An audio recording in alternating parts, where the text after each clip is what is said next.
my God, we're back after 2 weeks. It feels like a million. Hey, everybody. How we doing?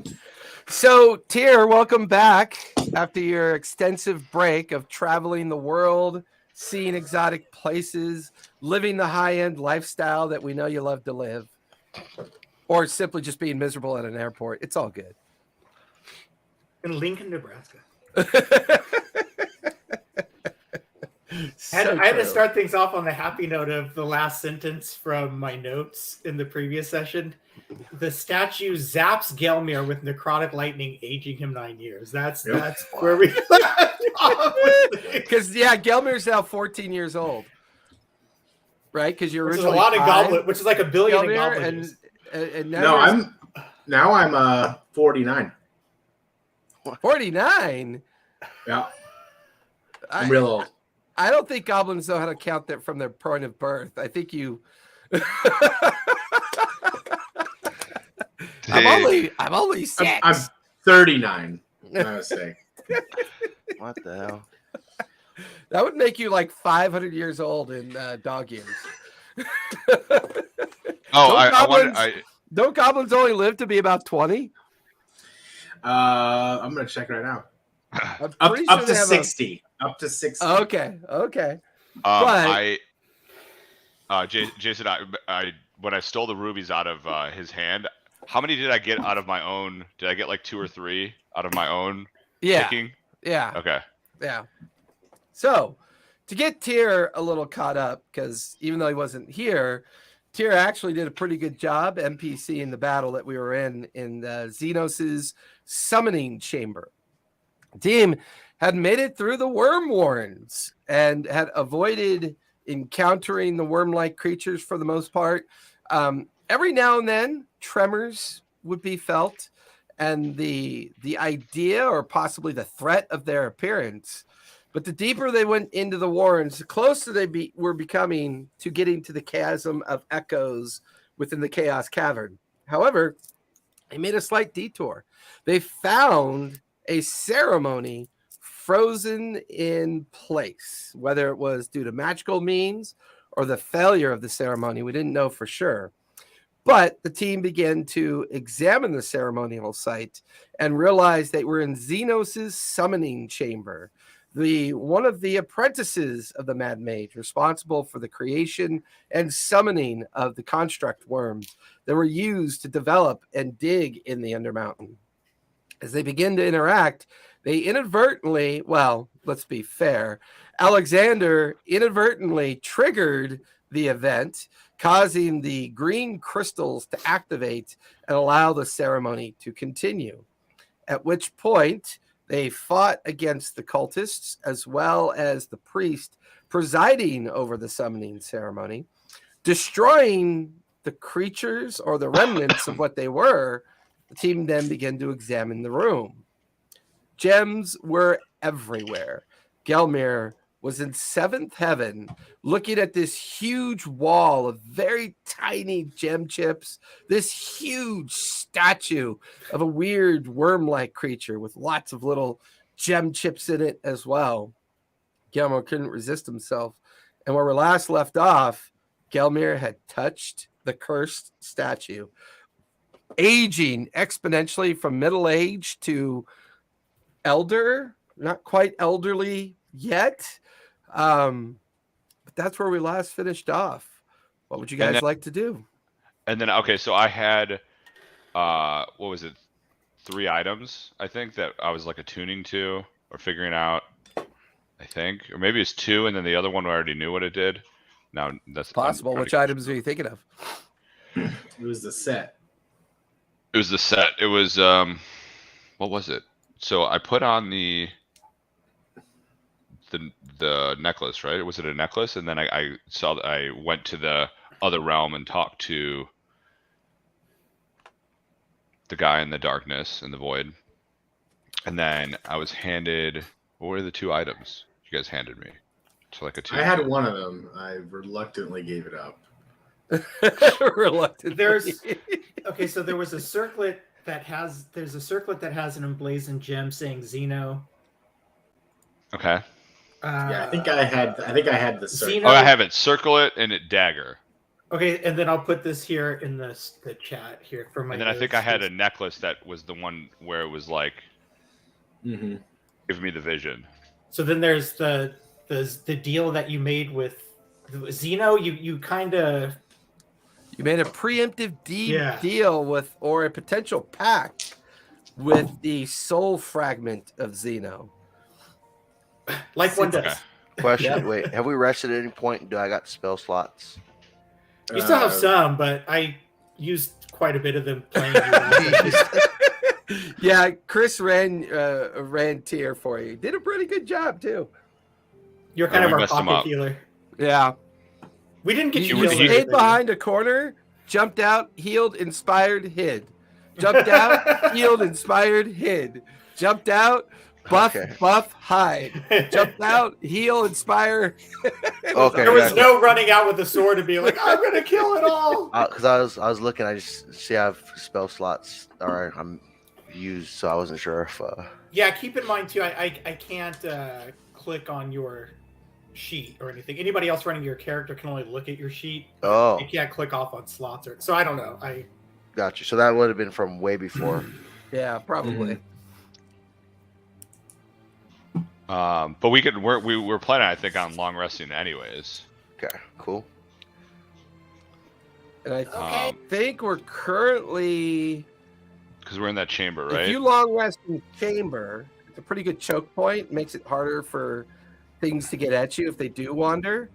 And technically, it's about the end of day 7. 'Cause Yeah, you I guys was wondering took if a we were long gonna- time to come down from the kind of like the recovery station before heading down into the worm warrens, and you spent hours going down into the warrens, Mhm. and then you had the battle, and then you kind of searched for a while first, then the battle. So I'd say it's the equivalent of late afternoon, about to be early evening of day 7.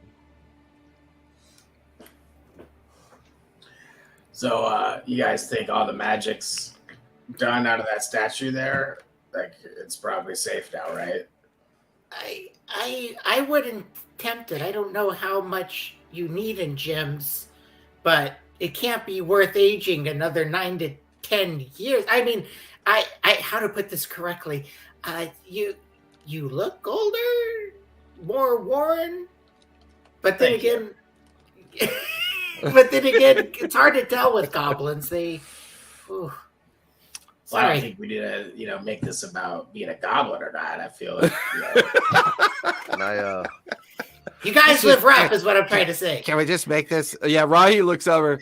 Perhaps we should just talk about bad decisions and poor Well, I mean- choices, Gelmir. when I come across one, I'll let you know. Like the masked Rahi's just staring down at you, like shaking her head. What would you like to set up camp here and recuperate? Yeah, that sounds good. Oh, okay. Give you a chance to cook, practice a little bit of cooking, and I think I'm going to start knitting. what? If I could just say, whatever will take your mind off this obsession with gems would be healthy. Yeah, I'm going to knit a bag to put them in. Gelmer, Okay. I got a more Wait. pressing knitting issue. I have a hole right here where I was stabbed. It's like if you could just, I'll take off my shirt. You can knit it. Then I'll put the Yeah. shirt back on. I'll get this back to you within the next 1 to 2 years. He kind of short walks over to sit down. His rheumatoid arthritis knuckles pick up a couple knitting needles. big knobs on them now, like on the joints. I'll try to. So Alexander, you have the circlet? Yeah, I have the circlet, the dagger, Because those two And- match, correct? Those were the right, matching. and then whatever that item was that gave me the vision with the soul fragment of Xeno, which I think was a necklace. Yeah, I think so. Yeah, it was the necklace. Yeah, Alex has Xeno circlet and dagger is what I have in my notes. Okay. The group I kind hope of that's forced me to correct. put it on. Yeah, that's what they did. Yeah, we made you.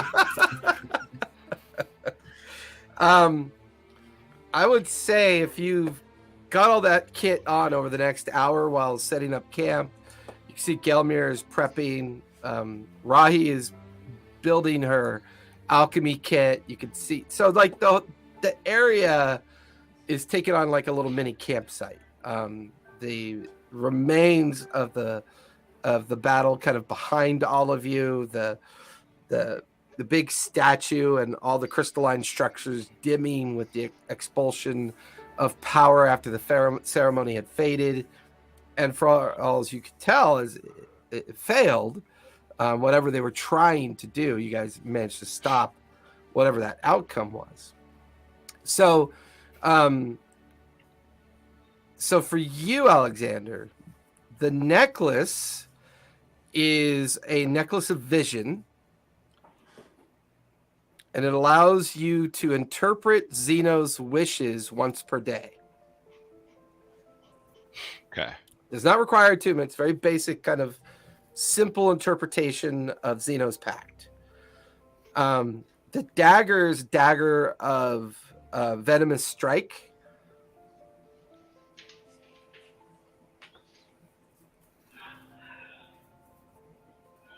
And Similar to what Gelmir has. He has a venomous. it's very similar. It's almost identical to Gelmir's. Okay. The only difference is the pommel is fashioned with Xenos' emblem at the base of the pommel. And what is that? What does that do? Is that venomous strike? Is It's the same stats as Gelmir's. Gelmir's, you remember yours? Yeah, it's +1 to attack and damage rolls, and you can use an action to coat the blade. oh yeah, I have that. I can search and just add that to my sheet. I see that Yeah, item. it's dagger of venom. Yeah.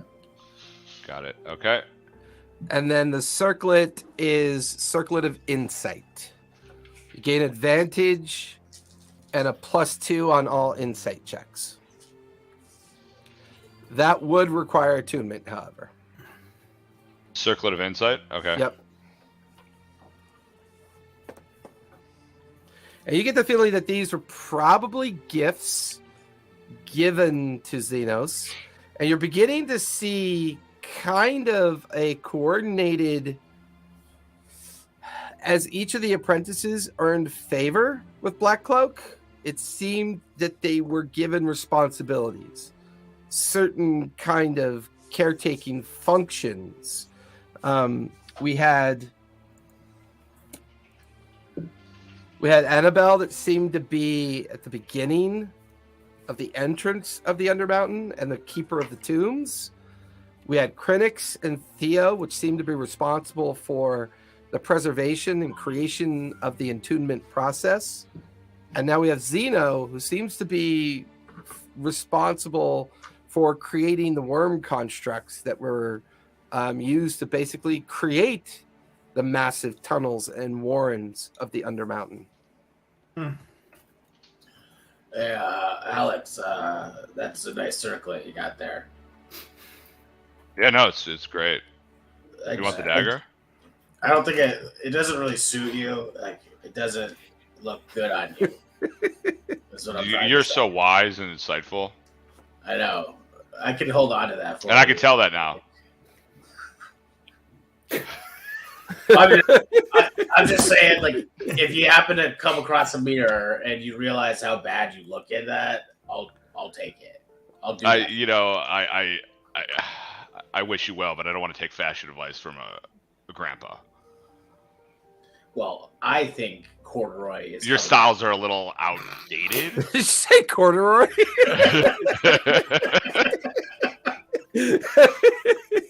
It's like a circlet wrapped in corduroy fabric.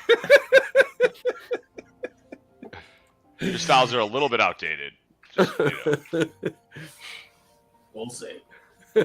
Watch as Gelmir pulls out a fresh pair of bell bottoms. I I scooch next to Tyr and whisper, If you could play anything that's maybe just loud but calming to drown out their arguing so they don't get us killed, that'd be great. Just saying. Thank you. It's what, +2? Yes, circle is +2 to insight with advantage. Keep down that racket. Get off my lawn, Tyr. The future is now, old man. the future is now. Good God. So, anything anyone wants to do before we set up a watch and do the long rest? Would I be able to tell if the aging of Gelmir is reversible at all? Give me an Arcana check or a medical check. Medicine check, your choice. All right, let's see. Ooh, the medicine. I was in that one. You're absolutely convinced that you have no idea. I got You just You've described seen powerful magics like this before. Normally when something like this happens, if you were to seek out someone within a temple or a high bearer or a priest, they could probably offer the best advice on what to do. Made a little bit more challenging by Gelmir's lineage, been a level of distrust. But unfortunately, the only nearby location that you can expect to reach at some point within the next day is Skullport. I just can't wait until we find like a cleric or something in Skullport, and then the cleric, for like greater restoration or even lesser, is going to charge Gelmir a gem or two, and then just the insanity that it will ensue. I'm pretty sure that's about 60% of my showing up to this session today is with that hope. I've got greater restoration. Well, you think he's worth it? I mean, that's like diamond dust and stuff, pal. I mean, I don't know. I mean, are there any other side effects of being old? Well, and this is gonna sound mean. I grown. Gelmir, how's your joints? But How are your knees feeling? I didn't bring them with me this time. Your joints. Still feeling limber? I've had better days. Meanwhile, sitting next to Tyr Wintrude, she's basically annotating certain sections of Dirk's Daring Adventure Guide or Dirk's Daring Dungeon Delving is the book, and of just like what's happened, and then like some of the stuff that just doesn't fit her reality of like teamwork and cooperation, and when you're actually the smart one and nobody listens to you, just methodically going through. Well, no, I'm Dirk. ready to Dirk. ready to rest up. Yeah. It's a long day of travel. You know enough that greater restoration would probably undo what happened unless it was a curse, unless it was actually a curse. Then you have to remove curse or something, probably. So there's a chance it might work, but you're not really sure. Oh, well, I don't got no diamond dust, so. I was gonna say though, I mean, I'm not, it's Jason. I'm just going off experience out of our past games, Jason, where it's been for certain spells like that, you would have to have the materials like material components for greater spell cadences get far more demanding. The concern here is whether or not Gelmir was cursed or something else happened. And unfortunately, with a natural 1, it's hard to know for sure.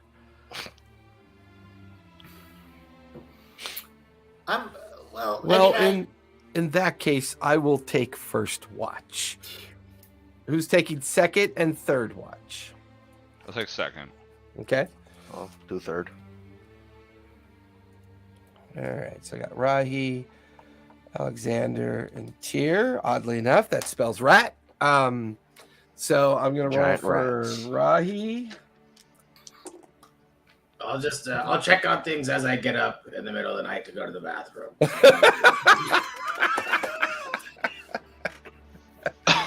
So with this, Rahi has set up a little kind of like area up near the entrance into the ceremonial chamber, while everyone else just kind of crashes out on the floor and cleared up area in front of the ceremonial stairs that lead up to the platform, giving you guys plenty of ability to keep an eye on things around you, while also giving you enough time to react in case Rahi sees anything. Eventually, as you guys are all in your long rest, Rahi walks over to Alexander and kind of shakes your shoulder awake. And Rahi says, I have seen nothing. I'm going to go and try to get sleep now. I'll keep an eye on Gelmir. I'm sure he's going to turn into something evil and eat us in the middle of our sleep. And you watch as she kind of plods over, lies down next to Gelmir, and kind of just lies on her side, keeping an eye on Gelmir the whole time until she finally drifts off to sleep. Alexander, give me a perception check, please, as you are on guard duty. That's a 4. 4? Fucking sick. Oh, fuck. Okay. So hard to find good help these days. All right. I just, I'm a little distracted because I'm sitting there and I'm like looking at the circlet. I'm like, this is pretty cool. This dagger. I'm just like really just thinking about what I talked to Zeno about, and I'm really just in my own element, really not keeping good watch. yeah. Shit. Go ahead and give me a con save for baseline.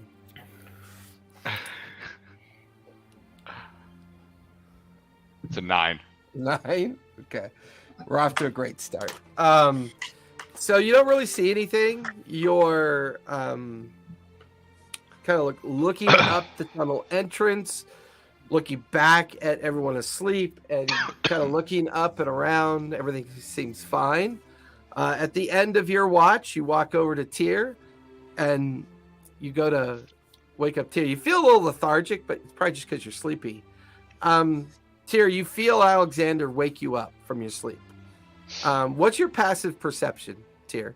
I think 21. it's 20. Yeah, 21. Like mine. Yeah. So as he's leaning over you to wake What you up, the fuck? you can see something is latched onto his back. It looks like a gelatinous slime, and you can see an extended protrusion of like a bone spike that's in his neck, and it's like swollen into his neck. Alexander, take 24 points of poison damage. Okay, quick question. Am I doing the long rest now, or am I waiting and taking this damage before I do the long rest?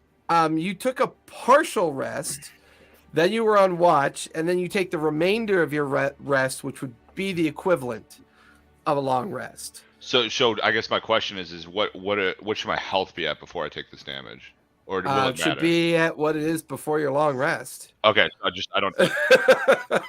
Got it. Yeah, I get what you're trying to do here.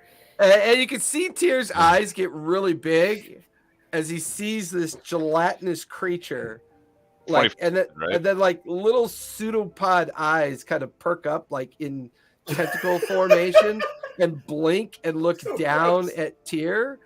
So 24 points of poison damage. You're poisoned. Go ahead and give me a wisdom save, please, Alexander.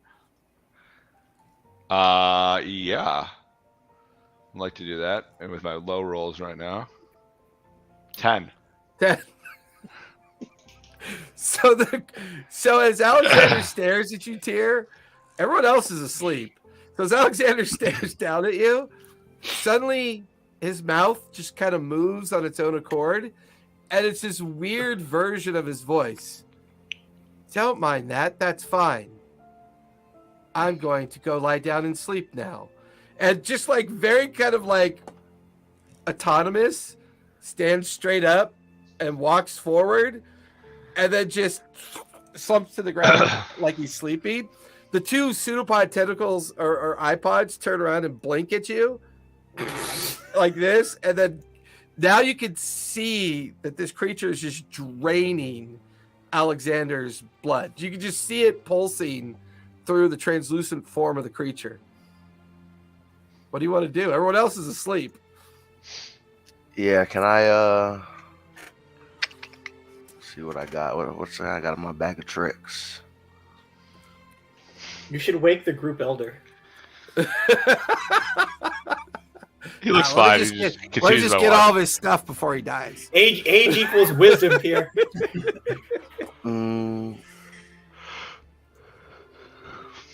Can I? I'm gonna go dissonant whispers on this little slime, hoping Okay. that will force him to disconnect. That's a So that's an disadvantage. idea. So that's going to be a 3 minus 2. So that's a dirty 1. Go ahead and roll damage. All right. 10 damage. Yeah, you shock its system so bad that the gelatinous shape kind of fractures apart. Pieces of it slop off. It detaches the bony spine and immediately slides off of Alexander and begins to like crawl into the rocks off to the left of the cave. It looks pretty bad. Like it looks rough. Can I take a shot with my hand crossbow? Go for it. You just I'm you shock it off of him, and as it's sliming away, you take the shot. 10. 10. It hits a rock, it sparks, and you watch as the slime disappears into the cracks and crevices of the rock face. Ah, son of a bitch. Alexander, you wake up, your neck is throbbing. It's swollen to the point where you're having a hard time talking, and you feel like violently ill to your stomach. And there's mucus pouring down the left shoulder of your body. Oh, this is bad.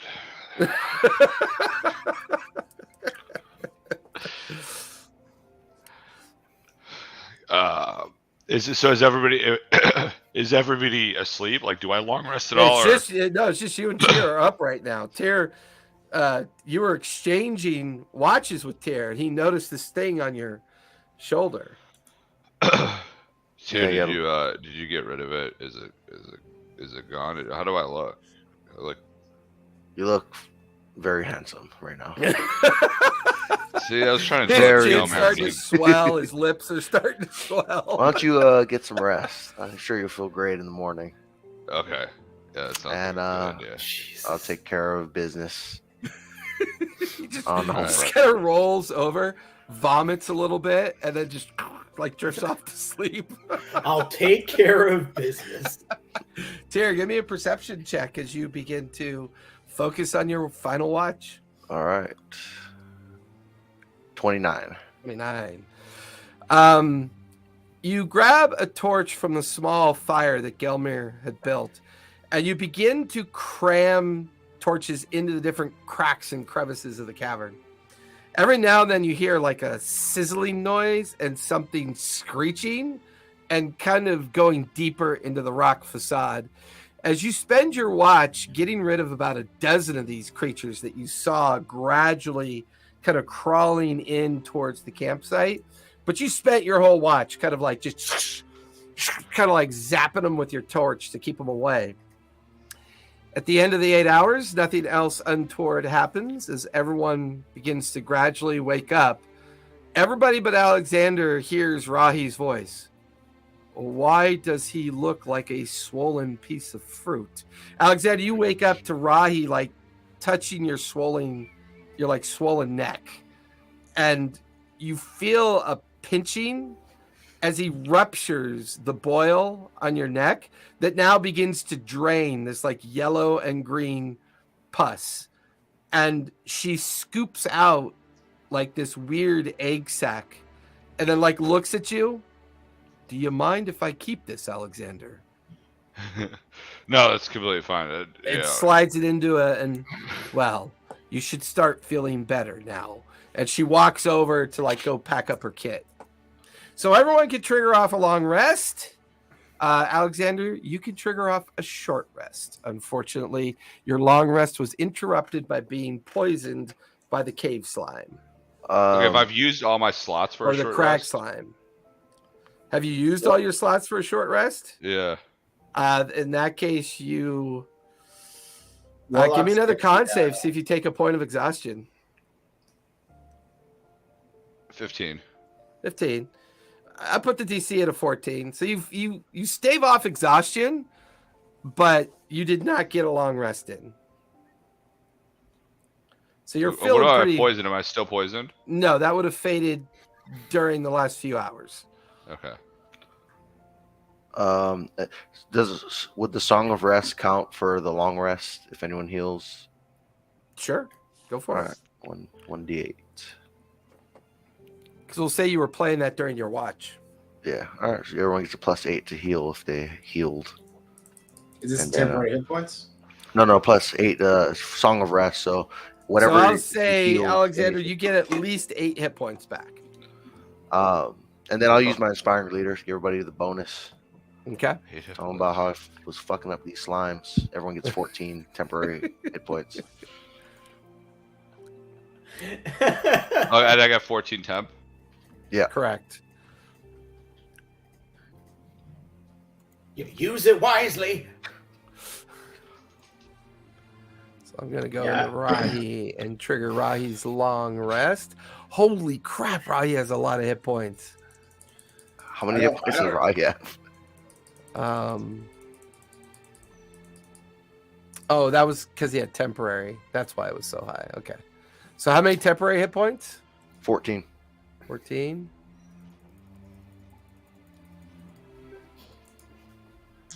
All right.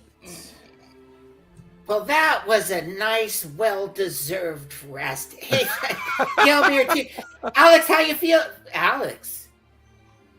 Whoa. Yeah, I just need to go to sleep. You guys want to wait a little bit longer? No, we gotta What? go. We're in a rush. There's no rush.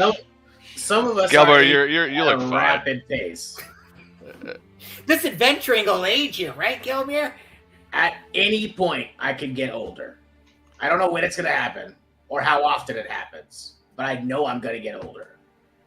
Sounds like you just don't remember anything. Right? I know. I'm already losing my memory. That's not how it works. You know, you're just making things up. You're fine.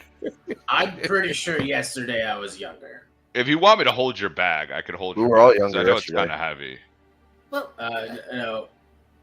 well, Gelmir, if I can put this in terms of action and effect, you were trying to dig pieces of gem from the statue, which is cursed, and the curse aged you. No, that can't be right. Well, Yeah. think of it like this, Gelmir. You're the That is youngest right. you'll ever be right now. If I got older every time I took gyms, I'd be at least 50. No, what, There's that horrible math again. what I'm saying is, numbers aside, this statue is cursed. Not every source of the gems you found so far with us has been cursed. Not every source has been. That source is cursed. I don't think Wintrude? he's understanding what you're saying, Wintrude. It's a little I know. complicated. Let's get You a know a move lot on. about books, Wintrude, so why don't you just focus on books? And then gyms that's all focus on gyms. Well, I'd like you to focus on gems without cursing yourself into an early grave. I'm here for you, pal. This Yeah, is we for should you. definitely hightail it to the port. Yeah. Okay, well, let me It's just like this guy. gather my stuff. Gelmir, I'm just trying to give some advice.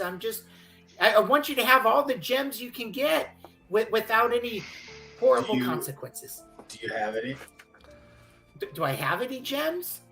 Uh, I have gems of wisdom. That's what I bring to the party. That's what I bring to the party, Gelmir. I start walking away.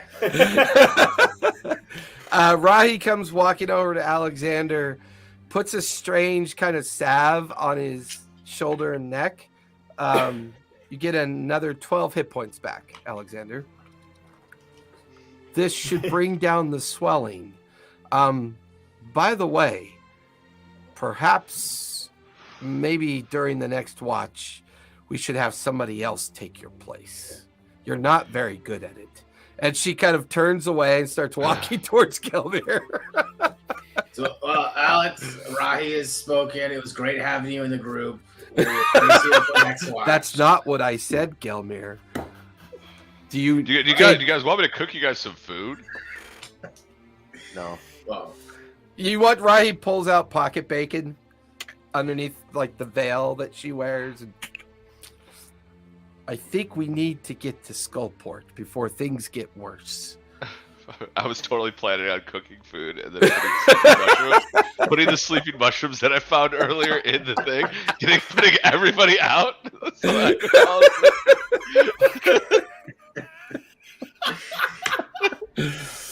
Oh my god, that is awesome. This party's not gonna make it. So as you guys start day 8, you're currently in the Xenos ceremony chamber. You know that the Warrens are a good 20-minute up and out of this chamber, and you'll be in the main Warrens that you've been following down into what you believe to be, at some point, you're going to come across the chasm, which should then give you the access you need to the chasm's echoes, which is supposedly this stone arch bridge that takes you over onto the main path that will allow you to walk along the chasm. In fact, you still at this point can feel the added moisture in the air, the sense that you're getting closer to a large body of water. But you're still not quite sure how much further you need to go. You still have Alexander's notes. You do have an official map of Skullport, but the final leg of the journey feels like it's almost here. Yeah, So, I think we have a couple days of travel left. We should be there probably maybe a week. So who's in the lead of the group? I'll be in the front. Okay, so I got Gelmir up front. Who's behind Gelmir? I'll be behind Gelmir. Why not? Okay. Got Alexander in the middle, Tyr and Rahi bringing up the rear. As you guys begin to plod your way down deeper into the Warrens. Everyone go ahead and give me either survival checks or perception. Your choice.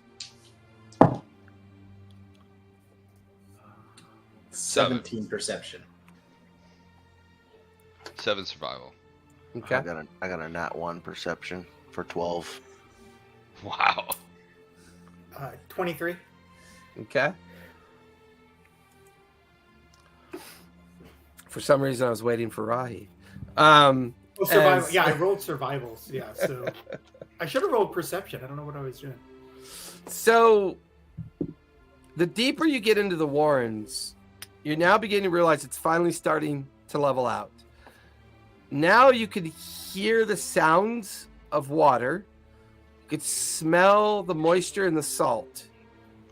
About 100 feet in front of you, you can see that the Warren kind of tapers down into a much smaller tunnel, and now you begin to feel a breeze, air kind of coming up the tunnel. You could smell the salt, and with the breeze, you could hear voices in conversation.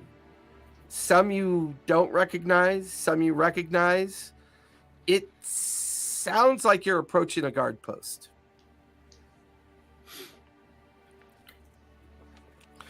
Well, I've been rolling 6s all night. I don't understand it. I'm telling you, his dice they're fixed, they're weighted. He always wins. Don't gamble with him in the halls. Yeah, but that's good coin up there. That casino's my favorite. The Broken Tooth is the best place for gambling. And then they kind of get a little bit quieter. And then you hear a voice. Hello? We can hear you. Make yourself known. No. Why is he in the lead? Why is he in the lead? We have one of them silly goblins coming. I could tell by his accent.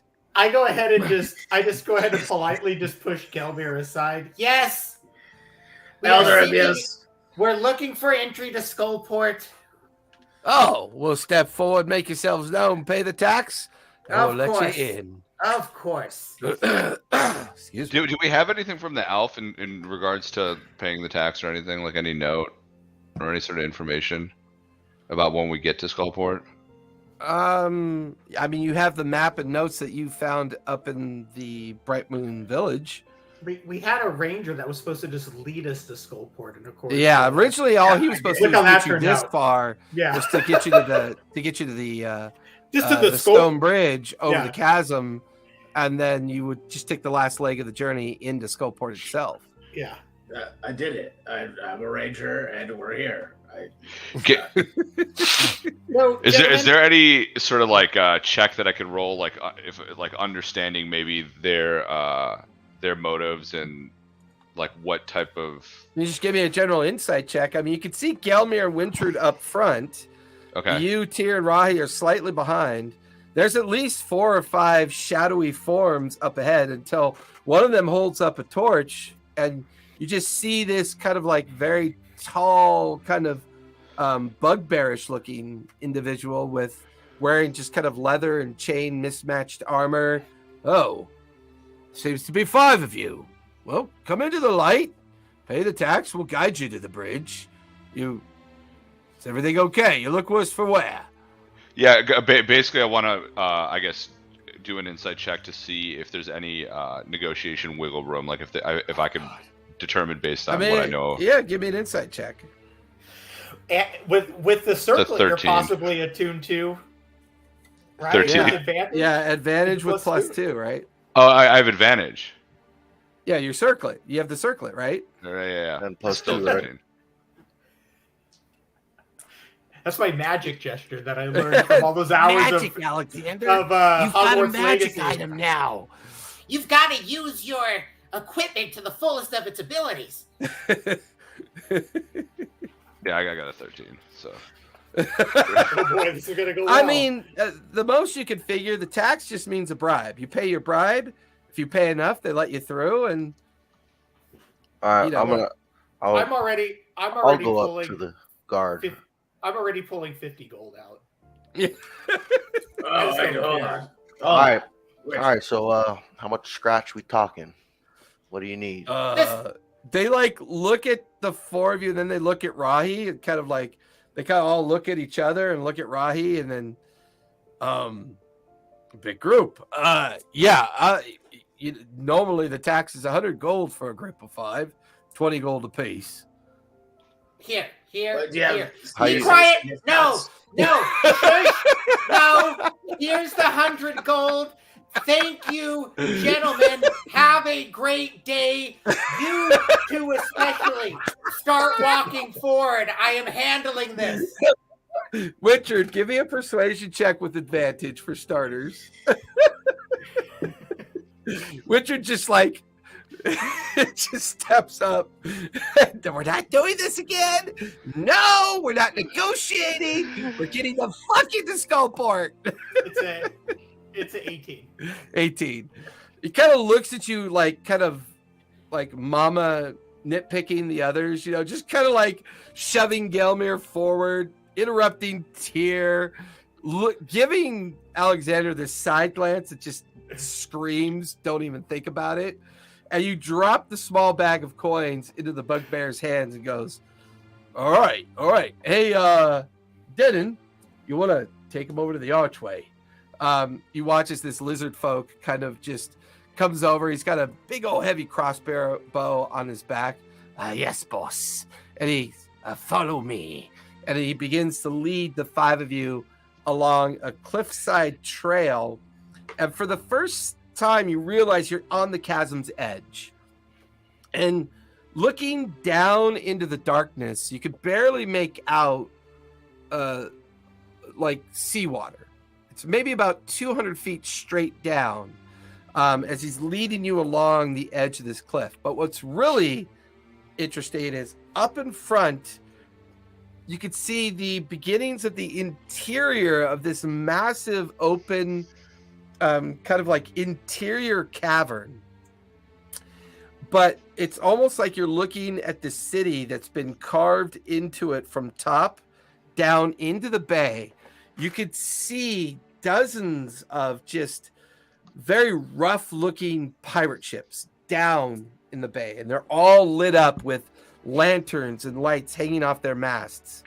Beyond that, you could see what looks to be a cave-like exit and entrance, and you could hear the breakwater. You could hear the water's rush coming from outside, and you're beginning to believe that you're probably near the seaward cliffs, the giant, massive cliffs that sit outside of Waterdeep.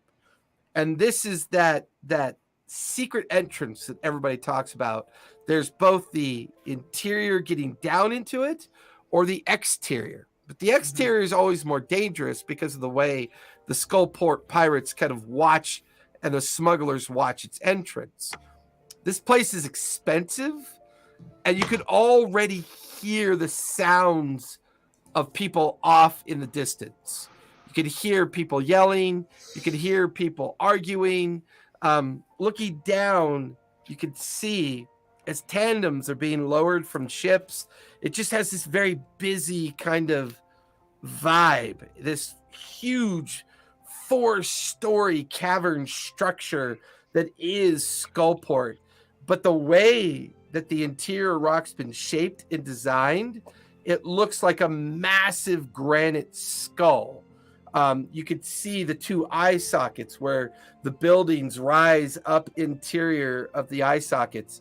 You could see the line of cliffside buildings that make up the teeth, and where the nose would be of the skull, you could see this great kind of like rock-strewn house that kind of overlooks the bay itself down below. On the other side of the chasm, along the cliff face, you could see dozens of people coming and going. The thing that's really interesting are the huge elevator platforms hanging at the bottom of the Skullport itself. These huge platforms being lowered down to where the ships are, and whatever they're smuggling being offloaded onto those platforms. And you can see these huge troll-like creatures turning these cranks, causing these platforms to rise up and down. The lizard folk, sensing your kind of focus on what you're seeing. This must be your first time to Skullport, then. Have you been here before or no? Dozens of times. Yes, your kind comes and goes a lot, but to be honest, Goblin, you all look alike to me. He kind of spits off the edge of the chasm. Yeah, I know. Just with the lizard folks, the distinctions amongst all of you, so clear and concise. His yellow eyes just turn to blink at you. That's not normally what I hear, but thank you, I think. Anyways, here we are, and he points to this 3-foot wide, 100-foot archway bridge that goes up and over and onto the other side. Enjoy your stay. And he kind of just turns and slinks back up the edge, and you see that he's heading back in the direction where they've all camped out at that entry point that has brought you in from the Warrens into the beginning entrance into Skullport. What would you guys like to do? I just can we please pause here for a second?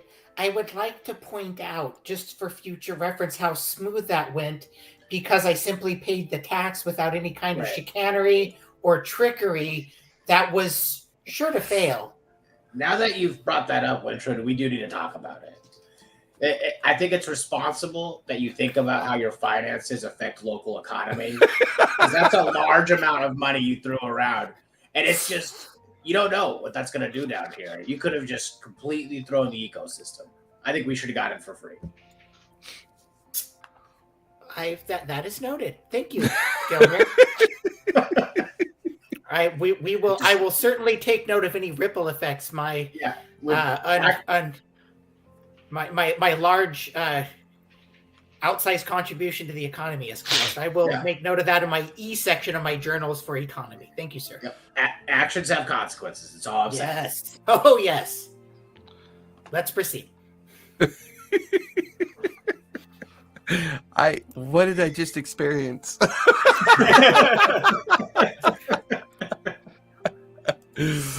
Oh. So looking, I would like to find like an inn.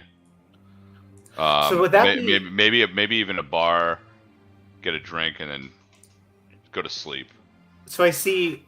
So Jason, just going off the map that we got a long time ago. Okay. Uh, Oh, that's right. I pinned that, right? Right, and I have it in my notes here. So there's, I see like in the upper, just in the up. Are we in the upper tier? Like we came through like the threads and we're descending down. Is that the deal? Yeah. Let me go back to that one because I thought I had saved that one. Oh, there it is. That's the one I wanted.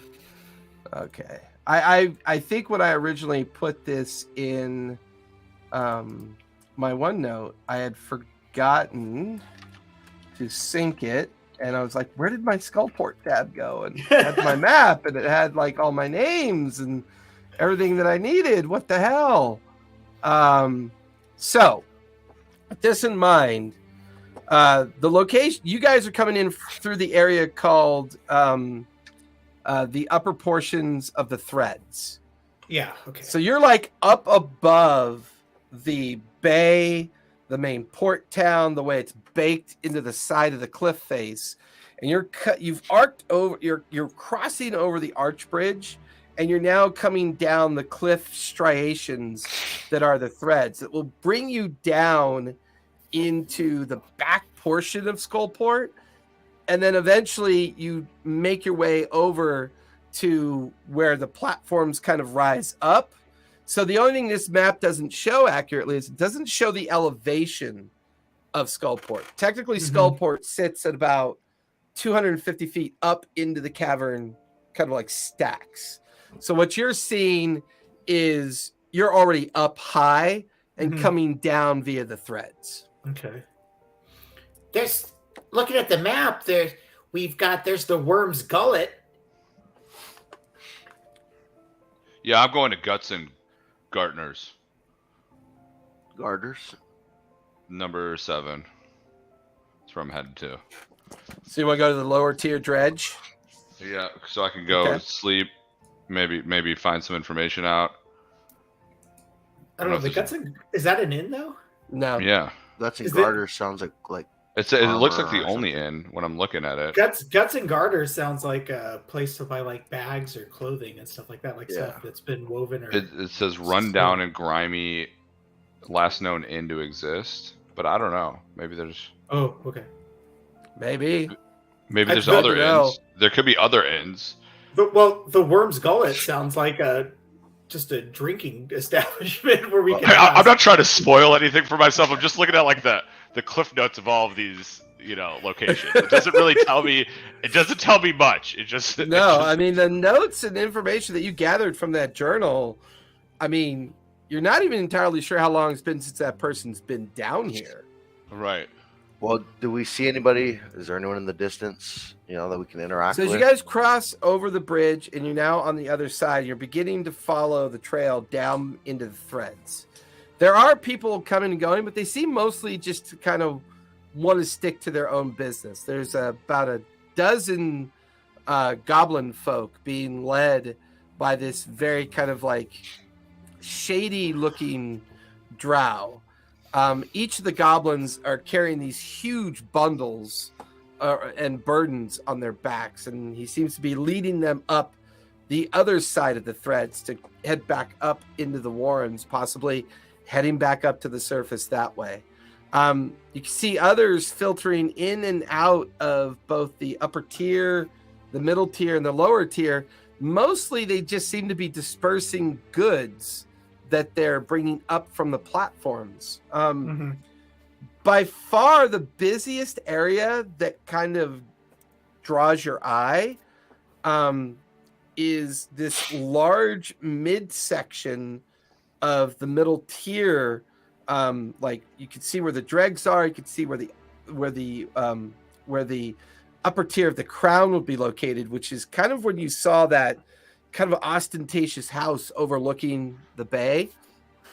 There is a very busy market center that you can see.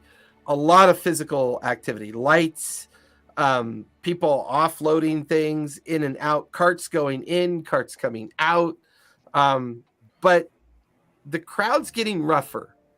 As you come out of the threads and you come into the lower dredge, you're like, you begin to realize that you're in a rough place. These are people that are used to living very much knowing that the law is always a problem. Everyone's suspicious. They side-eye the 5 of you. A lot of them seem to like stare at Rahi for like extended periods of time, almost like this huge hulking form being such an obvious individual. But walking through all the different leaning 2-3 story structures, and since you're coming into the dredge, you can see the first thing that you come across as you're now in the dredge proper itself. You do come across the Worm Gullet, which looks to be nothing more than just a simple tavern. And it is a building that is built into the kind of like calcified remains of a large purple worm. And you can see that the upper structure is leaning out. The bottom structure is just this opening of these like strange calcified rib bones. And then there's doors, and you can hear music kind of blazing from within the tavern. A couple pirates come stumbling out. Yarr, get out of the fucking way. And they kind of move through, and they're laughing. They lean back, drinking from a big kind of like ceramic jug as the two of them kind of like tilt and lean and disappear down a busy street. Others kind of move through, kind of like barge their way through to go inside. I tell the group, I go, okay, this looks like, okay, this is actually way more chaotic than I thought it was going to be. So I think we should say, regardless of what happens here and what sort of, difficulties we run into, we should say we should call a meeting spot. And I think a tavern like this one, the Worm's Gullet, should be our location if we ever get lost and need to find each other. This is maybe a spot that we could meet at. What do you guys think? Or we could find something else, but the pirates stumbling out kind of made it clear to me that this is a good location, safe, sound. Hey, Alex, did you just make a proposal that I can just wholeheartedly agree with and not have to? Well, sure. Yeah. Let's celebrate by actually getting a drink here. She's right, Alex. We need to add more to this. So, if we need to hide, we just go run into Dalagar's forests, and then we need to make sure that we stay away from the old markets because I don't want to be bought or sold. And then, yeah, we'll have the Worm's Gullet as our base of operations, and then I really feel like we should stop by the Tower of the Seven Woes because, like, it just seems like a lot. Like, Gelmer, we're gonna do all of these things, but you guys should just follow my lead here. I have an idea. Would you guys trust me in that as we enter this? Awesome. How about Lead the way. This is we're all in agreement. How about we just have a drink inside and a bit of a meal? No, we got to make and then you a way can propose more this idea to us. way more loud entrance. No, we Tyr, don't. No, we don't. We don't have to introduce us call to attention everyone? to ourselves. No, Tyr, do it up. guys. What? If I And I start walking into the tavern. The Tyr, Worm Gullet. can you announce us to the entire establishment?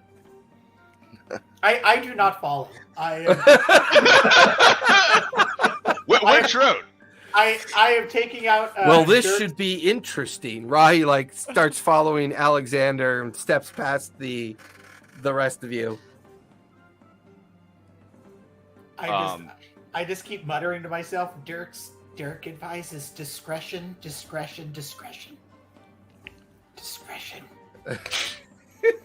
So she's sitting outside, kind of like leaning casually up against just the doorway, and she's propping an ear that's towards the door of just like whatever is happening, because she's tired. She can't do this anymore. That's fair. Where That's she just fair. And the Follow sounds Alex. as Alex opens up the door, the smell of sour beer, too much whiskey, and the sounds of a lot of gambling, yelling, and immediately as Alexander opens the door, there's this huge half ogre holding up a Durgar and reels back and just punches him in the face. The Durgar goes tumbling away. The half ogre kind of like, what do we got here? Ah, boy, you're way too pretty to be interesting. And the ogre just kind of spins away from you, Alexander, and kind of like goes back over to where there's like 3 other like him, and they kind of just, did you see that dwarf fly? And they're reaching down and drinking. This huge, burly minotaur is behind the bar. Hey, Grandma, would you mind stop hitting the customers just for a little while, okay? Oh, new people. You know what? Grab yourself a table, grab yourself a drink. If you're going to pick a fight, do it out in the street. It gets expensive in here. And there's like a cluster of goblins, and there's another cluster of hobgoblins, strange-looking humans that are all shadowy leathers. You can see a bard stage of, well, it's a strange bard stage. There is a changeling up on the bard stage. And it seems to be it seems to be changing form while it's playing music. Chained to it are these 4 pixies that seem to flitter about and like they change their kind of like coloration every time the changeling changes its form, and it's kind of just playing to the music and creating this like bizarre sense of entertainment. But the place is crowded, it's bawdy. What do you guys want to do? Okay, so quick question: how much are like my rubies worth? Like how much are they typically you'd have to get them worth? appraised. Do you guys know? Would I know? Like, if they're, I guess, are they worth like an exorbitant amount, or like just a regular? I mean, you can give me an investigation check and see if you can figure out what they might be worth. Okay, I'm gonna do that because Okay. I want to tip the ogre. 21. 21? This is exactly why I'm not in there right now. Here, let me pull out my rubies and hand one to an ogre in this place. I mean, there's some that you have are uncut. There's some that are cut. You get the feeling that the more refined, more well-cut ones that you have are probably worth more in value. Okay.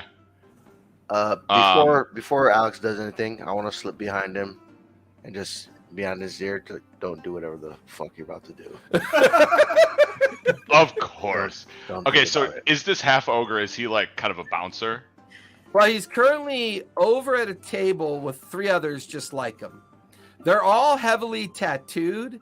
They're dressed in like pirate gear for the most part. But can I tell like if he's like the bounce? Like, I guess I'm trying to look for like the security of this. He's tavern. just drinking. Give me your perception check and look around. Yeah, as you Okay. try to figure that out. That's a 20. 20. Kind of start looking around. There's the Minotaur behind the bar. Wintrude, you haven't come in yet, right? You're still No. outside, just kind of Yeah. listening in and Yeah. keeping an eye on while everyone else has come in. So I'll put you down here with Tyr to remind me that you're outside still.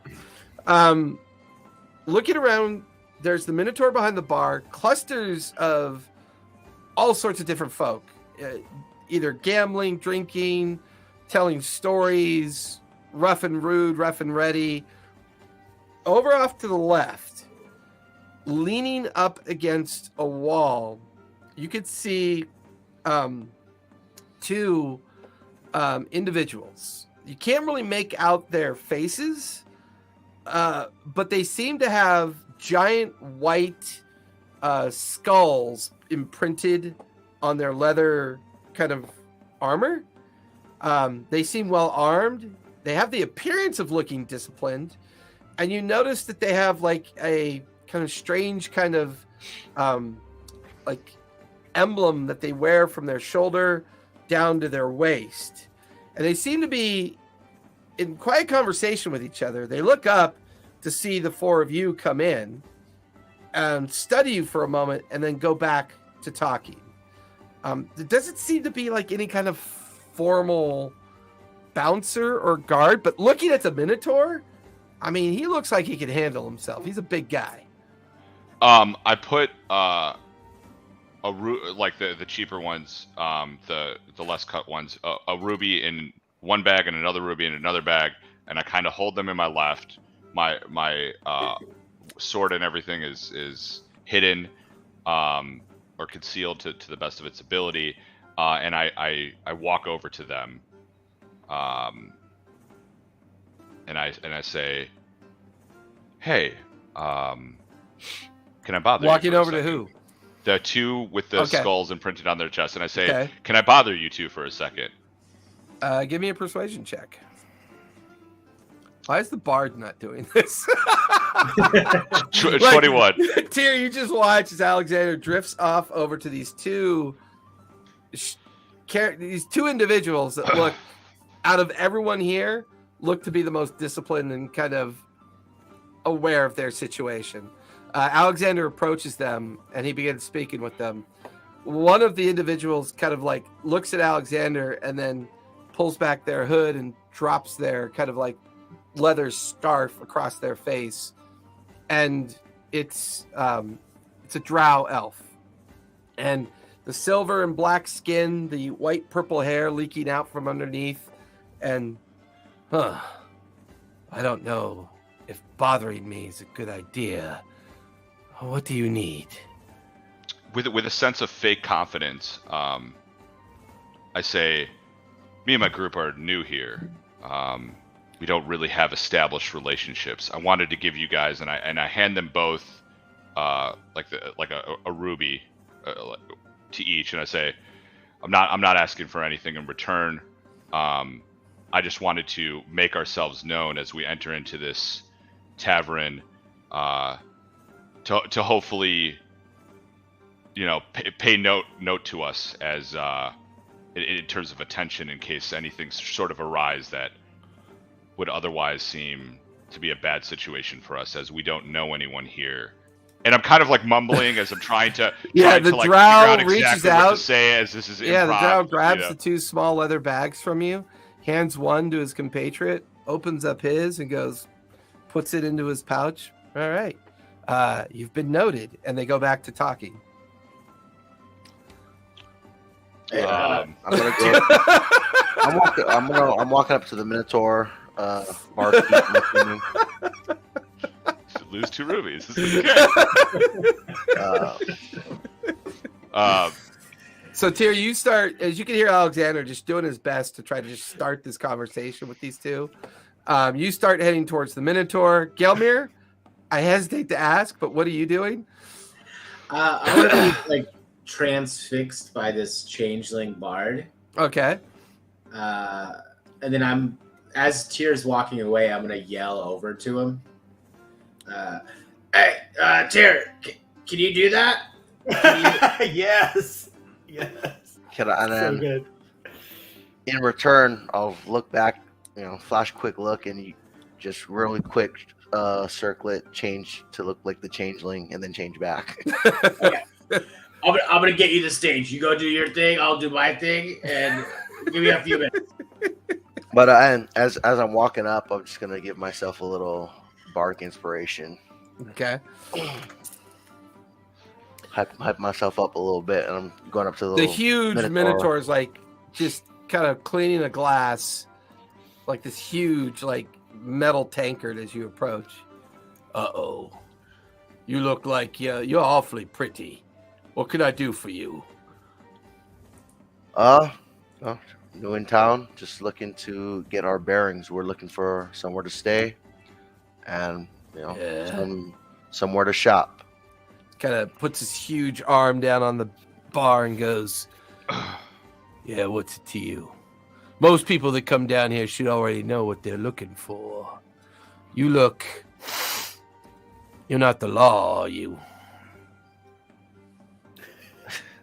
If I was a law, you think I'd walk in like this?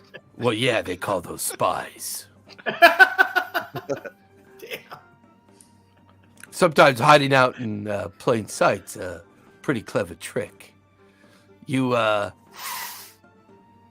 smell clean. Yeah, it's all that soap. The fuck you Yeah, think well, it that is? just makes you more suspicious.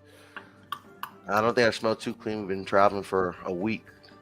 Huh. Come to Skullport, kill the How'd you fucking come- bunch of monsters, cultists. How'd whatever. you get down here? Through the Wardens, or did you come from the leeward side? Through the Warrens? Yeah, must mean you came through the Yawning Portal then, yeah? Yeah. Foolish people. So, Foolish. so I was hoping you could, give me some. Well, what are information. you looking for, mate? You gotta Well, give me some ideas here. like I There's said, I'm looking lots for- to see. I'm looking for a tavern or not an inn. Stay the night. Me and my An inn, compatriots. huh? Second, Well- I'm curious about what is the quickest way to get back to Waterdeep. The quickest way back to Waterdeep. Well, usually if you just float out, that's the quickest way back. But they won't let you out that way. If you come in through the Warrens, that's usually the only way back. If you feel like staying here for a few days, Dead Man's Corner is a place you could, lay your head down. If you can afford it, there's the overflowing urn up in the upper tier. They're a little bit more discriminating about who they allow in and out of their establishment.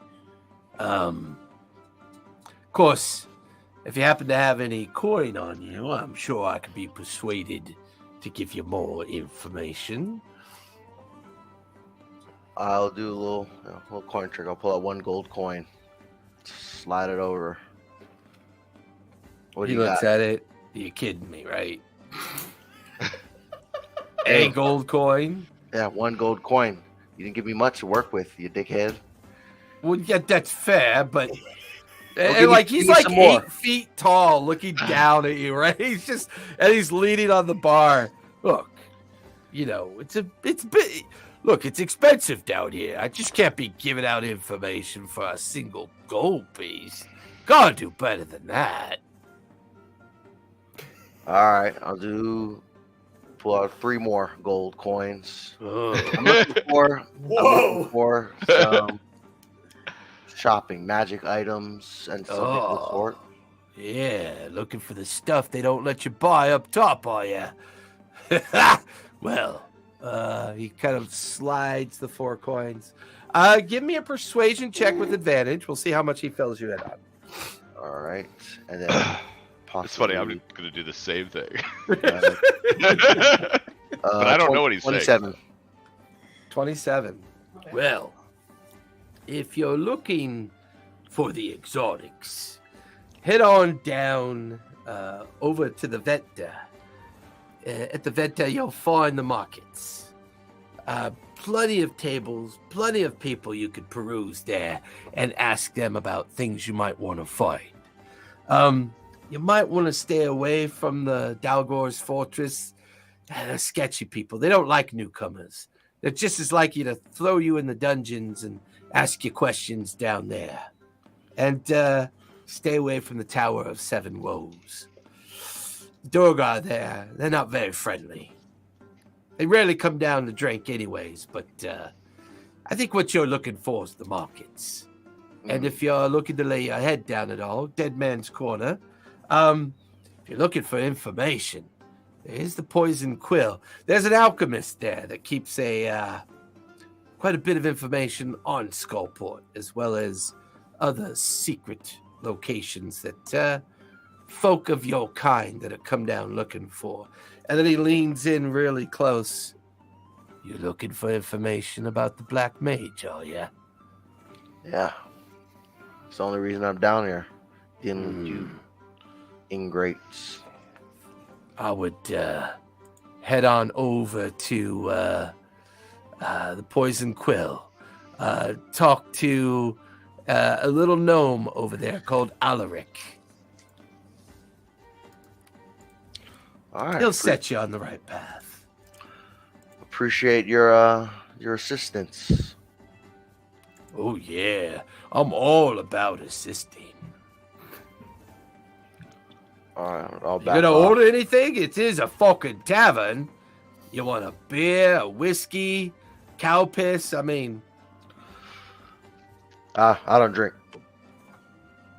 and you just watch as you walk. Well, that's not suspicious at all. I walk away. So, Gelmir, as you approach the stage, the changeling shifts into you, and the three kind of like pixies are floating nearby, and the lute and the drum and the flute are animated and floating behind them, and a visage of yourself, but not with your voice. Well, what do we have here? A goblin of elder age. What calm and sleepy music may I play for you, old gentle goblin? I mean, everything you're doing, it's great. It's a really good gimmick. I mean, it's a thing. I get it. Turns back into a pirate. Yar, I find it to be entertaining when I can interact with my fans. Yeah, but I have a world traveling musician with us, so we need your stage for the moment. Give me persuasion check. 18. That's actually pretty good. Let me insight check you. Yeah, I have a +0, so that was 18 on the dice. It's actually pretty darn good. He kind of looks down at you and then shifts again into a half-elf form, and he just smiles, looks at you. Well, by all means, if you'd like to take the stage away from Cathrella, feel free. Who is this magical, mystical bard? It's my friend Tyr over here. I'm gonna go get him, and then while he's playing, just tell me some gossip. Like, tell me about the town. Tell me about some people in it. Well, I tend to gossip over whiskey and beer, not necessarily good intentions. Yeah, absolutely. Grab me a whiskey and a beer, and then No, you buy me a whiskey and beer. Do you not know how this works, Elder Goblin? Oh, I don't have money. I spent it all on butterscotch. He stands up, looks at you even more strangely, looks around. Somebody's pranking me. This is not real. He reaches out and kind of like touches you. Oh, you are real. Who's Tyr, come here. I swear, Gilbert's What's up? worth the price of admission every time. I got you a stage, Tyr. It's your chance to. This is your make or break moment here. All right, So with perfect. that, Gelmir, Tyr, and Rahi are negotiating with Cathrella. Alexander's over speaking, or at least he thought he was speaking, to the two Skullwatch. Yeah. Wintrude is lingering out front. Let's go ahead and take our 5-minute break, and we'll Okay. be back, and we'll do the second half. What have I created? What have I created?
Yo. Trying to do a bribey thing over here, right? Trying to do my bribey thing. This is like exciting because this is the first time that Alexander has been able to do like all of his charisma socialization that he's been dying to do since the beginning of this campaign. Stuck in a dungeon, haven't spoken to a human being in 8 days. been losing his mind talking to Gelmir. I don't know what you're talking about. Gelmir's he's with it.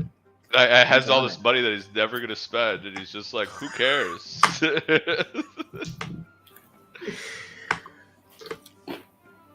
He has to enjoy some luxuries of life. The one drow that had like taken your gem and given it to his buddy kind of looks. Oh, you're still here. Is there something else of note you'd like me to witness? Yes. I'm sorry. I don't mean to bother you. By the way, my name is Alexander. I'm in need of a fancy place, a luxurious place to stay for the night. And I hear that the other inns aren't exactly the best option. Perhaps you maybe know of something that is maybe invite only, something that offers top-notch amenities, known for its comfort and quality. And I pull out more platinum and I hand it over. And Give me another persuasion check with advantage. I like how everyone else is eating popcorn with anticipation. I know. Let's see what happens. 22. 22. An invite only, huh? There is such a place. But to be honest, seeing someone of your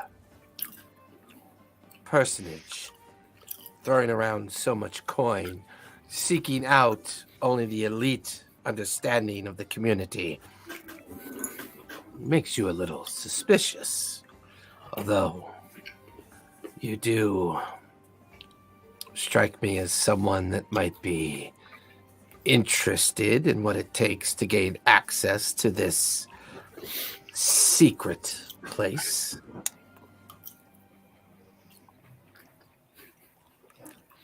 Do you have the coin for it? That was the question. Well, so I hand him over the 4 platinum to like for this, like to show. Oh yeah, like, he's already taken that. Well, we will see. What's the if the cost is gold or platinum, I can assist. If the cost is my time or my sword, I also can be of value there. And perhaps my large eyes and ears could also assist you in other matters. Oh, we do like rats. Head on over to the House of Pain. Talk to my friend Rictavio. He'll get you squared away. Tell him Dreen sent you. Dream? Dreen, Dreen. Just let him know that Dreen sent you with all best care and wishes, and the answer is yes. You should be allowed in. Is there anything in particular, being new to this town, that I should pay attention to? As Your you've wallet met. and your backside. Well, thank you so much. I appreciate everything. And if you happen to want anything to drink, it's on me. Interesting. And they just kind of go back to talking to each other as you kind of slowly move away from the two of them. And you could like kind of see Gelmir, Tyr, and Rahi over by the Bardic stage. Wintrude, since you're still outside, there's a plethora of people coming up and down these cluttered, kind of trashy small streets and alleyways. You watch as a fight breaks out over across the way and then 4 individuals arrive. They look rough and ready. They've got these white skulls kind of like painted on their chainmail armor, and you hear one of the larger, with his gruff human voice, "All right, you two, knock it off." And then he picks them both up and goes, "Pay the tax or go see Zach. You tell me." And you watch as they quickly scurry into their pouches and we were just having an argument. And he, "Get out of here. You know the rules. Move along." And then the 4 of them kind of continue their patrol up the streets. Anything you want to do, Wintrude, while you're I'm gonna go in, and he must be super hard to miss, the gigantic minotaur. Oh yeah, you can see him behind the bar. Yeah. He actually sees you come through the door because the way the bar is, it allows him to see people coming in. Keep an eye on the bardic stage to his left, and then all of the like crowds of tables like off to his right. Okay. As I'm walking towards him, I'm just gonna keep an eye open for, once I get what I want, like a table I can just sit down at. And Okay. I'll head Give up me a to him. perception check as you walk into the bar. Perception. It's a 13. 13. There's tables, but they're not matching chairs or any, like, there's places to sit, but you're just as likely to get kind of like pushed away from one as much as you need to force your way into one. It's a pretty rough crowd. Yeah. But off to your left, you can see where Gelmir, Tyr, and Rahi are having a conversation with the bard up on the platform. And straight ahead, kind of coming away from these 2 very kind of you recognize the skulls on their leathers, so they're probably part of the same organization. So you recognize the 2 that might be members of the guards that you just kind of experienced outside. Just finish up a conversation with Alexander. So he's coming, walking away. Alexander, you can see now that Wintrude has come in, and the 2 of you are kind of near each other at this point. So I'll head up to the gigantic minotaur. Of course, Okay. that's kind of expected. There's no such thing Oi! as giant minotaurs. We don't let kids. Oh, sorry. It's a common mistake. Hey. What can I get you, little lady? Well, you roll with the punches.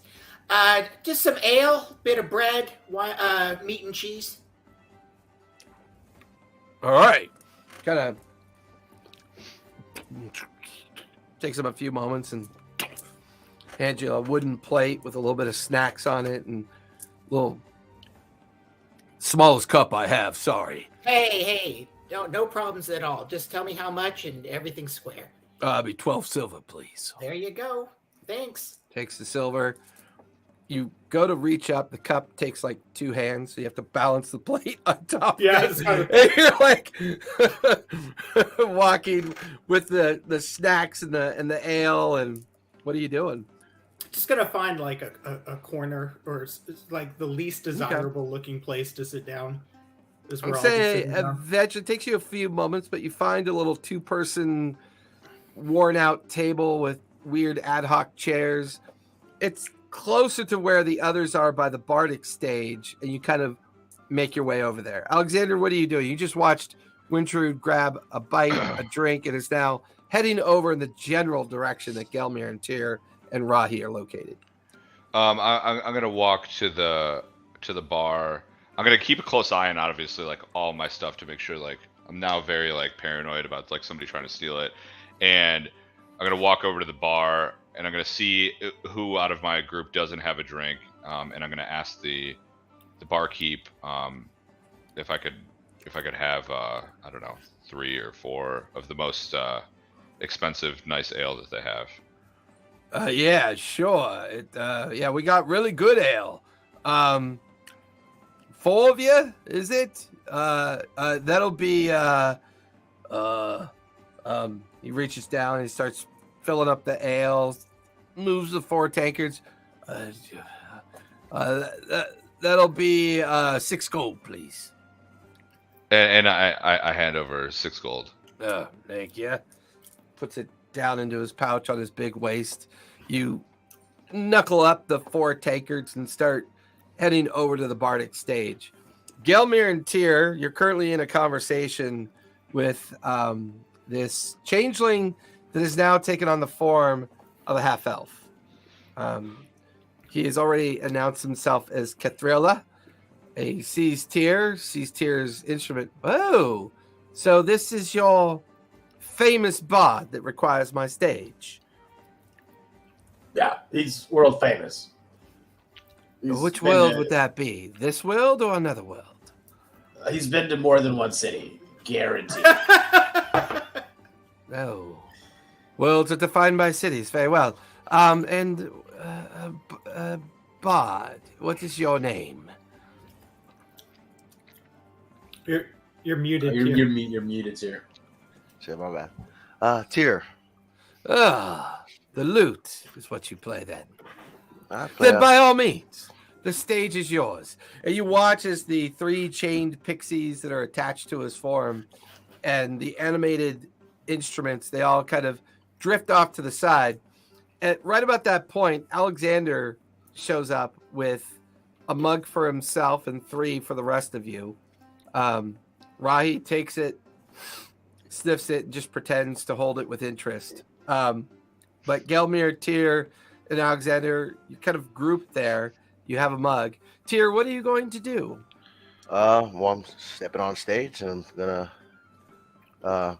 Good evening, ladies and gentlemen, or gentlemen, or is it morning? Hard to keep track down here. If you could please give Katrilla a hand. I am tonight's entertainment. My name is Tyr. I've traveled far and wide with the Grim Troop. My music has tamed dragons. I've slain demons and released ancient evils upon the world.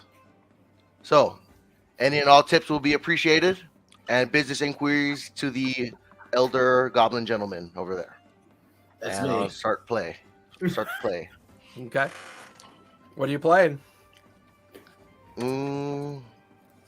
Something like a shanty. I mean, I don't know any shanties in real life, but like a shanty. Make it up. I want to give my give my ale to the bard. Okay. Okay. Let's see. Can I just look one up? I don't even know. Go for it. I'd love to hear one. Trying to play off, like, the pirate shit. I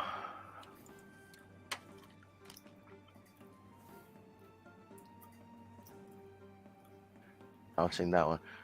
There once was a ship that put to sea. The name of the ship was the Billy of Tea. Winds blew up her bow, dipped down, oh blow, my bully boys blow. And I did that a little joint. I don't want to sing anymore. So go ahead and give me a performance check Yeah. with advantage because you sang. Okay. And I might throw on my little inspiration because I'm still holding. Okay. All right. Yeah, I'm gonna throw on D8.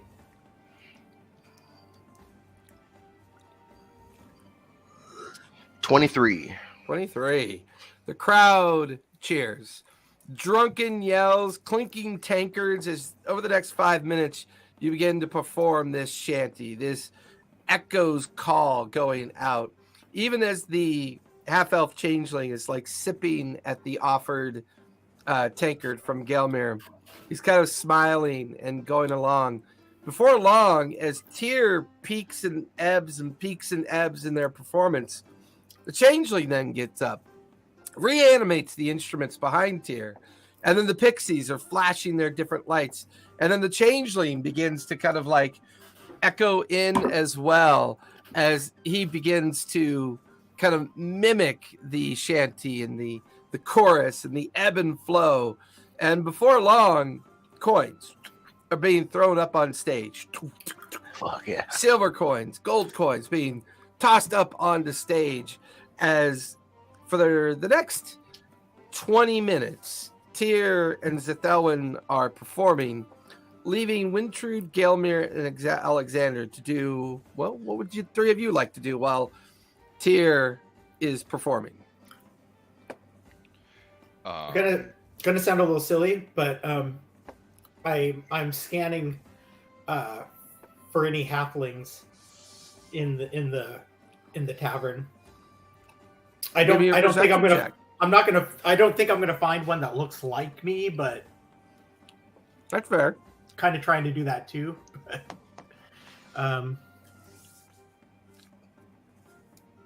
14. As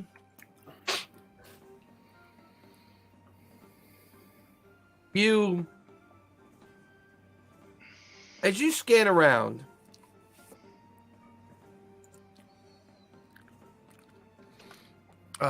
sorry, I hit the wrong button. As you scan around, there's a variety of folk here that all pique your interest, but they're all rough and ready. They're all people who experiment in the smuggling business, the drug trades, the exotic trades. But off to the left-hand side of a separate table, quietly writing in a journal, is a familiar gnome. He is actually one of the lesser scribes from Candlekeep, and you would recognize him as Bimble Hoppentoff. He is an expert in the study of creatures that live and breathe and exist from a flora and fauna perspective of underground caverns, warrens. He has a special expertise in like environmental studies of the underground locations. And that might explain why he's here, because you haven't seen him in at least 2 months. He's older. He looks very scraggly, kind of run down. His table is heaped with empty plates and empty tankards. And he kind of just seems busy writing in his journal. I'll just calmly move my way over there, like taking just the rest of my food and the rest of my tankard. Hopefully, like on a plate, I can balance without looking like an idiot trying to balance over. And I'll just quietly, just calmly, just as if I, like, just observing anybody else that's looks like they're familiar with this place, just sit down next to him. Or at his Kinda like- head. Yeah, you like casually sit down at the table that he's at. This holy shit! Yeah, I Is know. that you, Intrude? It is indeed. What the fuck are you doing down here? Oh, you're finally looking for that Blackcloak fella, ain't ya? I finally got it rolling. I hired some of my normal crew to kind of get me this far here. Though let's just say I've got them this far. Were you following Dirk's guide, right? Oh, Best book, yeah. I Best mean, book. it gets you just not killed, basically. Yeah, Let's just yeah. say it. I mean, agree. So but- why Skullport though? well, everything points to at least getting here. Might be some more scrolls talking to a few. This is a gathering point of everybody who traipses around down here or wanders. If they got this far, Kinda. You know. I mean, I've been doing research of my own, trying to find those lower entrances down into the Undermountain below Skullport. Haven't had a lot of success. There's a lot of creatures down there I want to study, but I just can't get down there. I got a few things to ask you. But first off, like something's just practical. Yeah. Have you been going up and down from Skullport back to Waterdeep? Have you found like some sort of passage, like if pirates are getting people in and out, if you pay like a certain Oh, fee? there's dozens of different ways up in and out up into Waterdeep. I mean, all the smugglers. Yeah. I've got a guy I've been talking with over at the markets. What's his name? I just spoke with him the other day. Alaric. Yeah, By the name of Alaric. And he knows these ins and outs pretty well. He's turned me on to a couple tunnels that will take you out. But here's the thing. Yeah. He's got it in with a pirate group that sometimes shuttles him out to the bluffs, and he'll take the the outside way back up into Waterdeep. A little bit more dangerous getting by the guards up into the east gate by the cliffs, by the sea cliffs.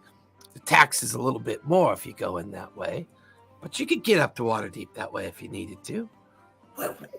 What's the establishment where I'd find him, if you don't mind? Oh yeah. It's called the Clockwork Gnome. So here's the thing. With Alaric. He runs two organizations. He runs a little information collection called the Poison Quill, but he's got another shop behind it called the Clockwork Gnome. That's the one I visit him. The people that go into the Poison Quill, there's some fucking maniacs in there. A lot of people that dabble in very dark kind of potions and poisons and stuff like that. Yeah. I try to avoid it.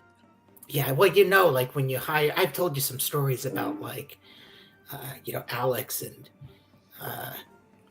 You didn't bring that idiot down here, did you?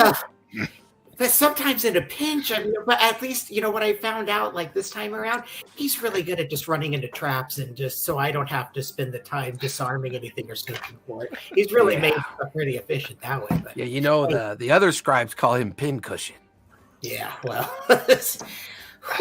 I'm just thinking eventually I'm going to have to get back up there and talk to the higher ups because, this isn't just about me. They're going to want to know what's I've been. I didn't think this was going to lead anywhere, and of course, I convinced them. They bought it.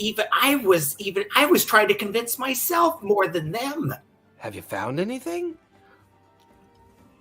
I think I've encountered traces and ghosts of 4 of the 7 so far. Of the apprentices, really? Yeah, it's even more than I thought. Just the cults, the history, the magic they were delving in, like what this place, if this stuff falls into the wrong hands, or if we don't know about it and keep that knowledge safe, it could be disastrous. I'm here to tell you, if anybody knows anything about getting in and out into the unknown levels, gonna be Ulrich for sure. I never really expressed an interest other than the initial next level in order to, to get to some of the creatures down there. But what have you seen so far then? They have these chambers, like a whole plan of reanimation for themselves. I'm pretty sure we've, wrecked that because we're talking just ages going by where any sort of cultist or dark priest or sorcerer or necromancer with the the knowledge to actually do this died off. But yeah but I gotta ask you something else. Yeah my sister Orlanth. Yeah. The hexblade, the halfling hexblade. Any rumors, anything kinda? Well, nothing that I've heard.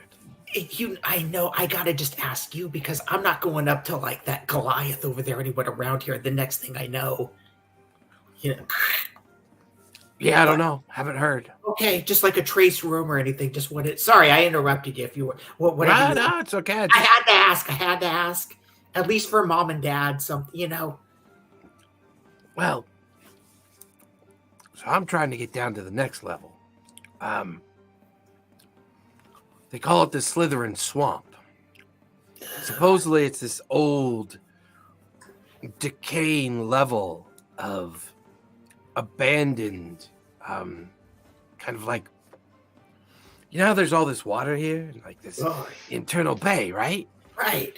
Well, all this seeps down through the rocks, and supposedly, he looks around.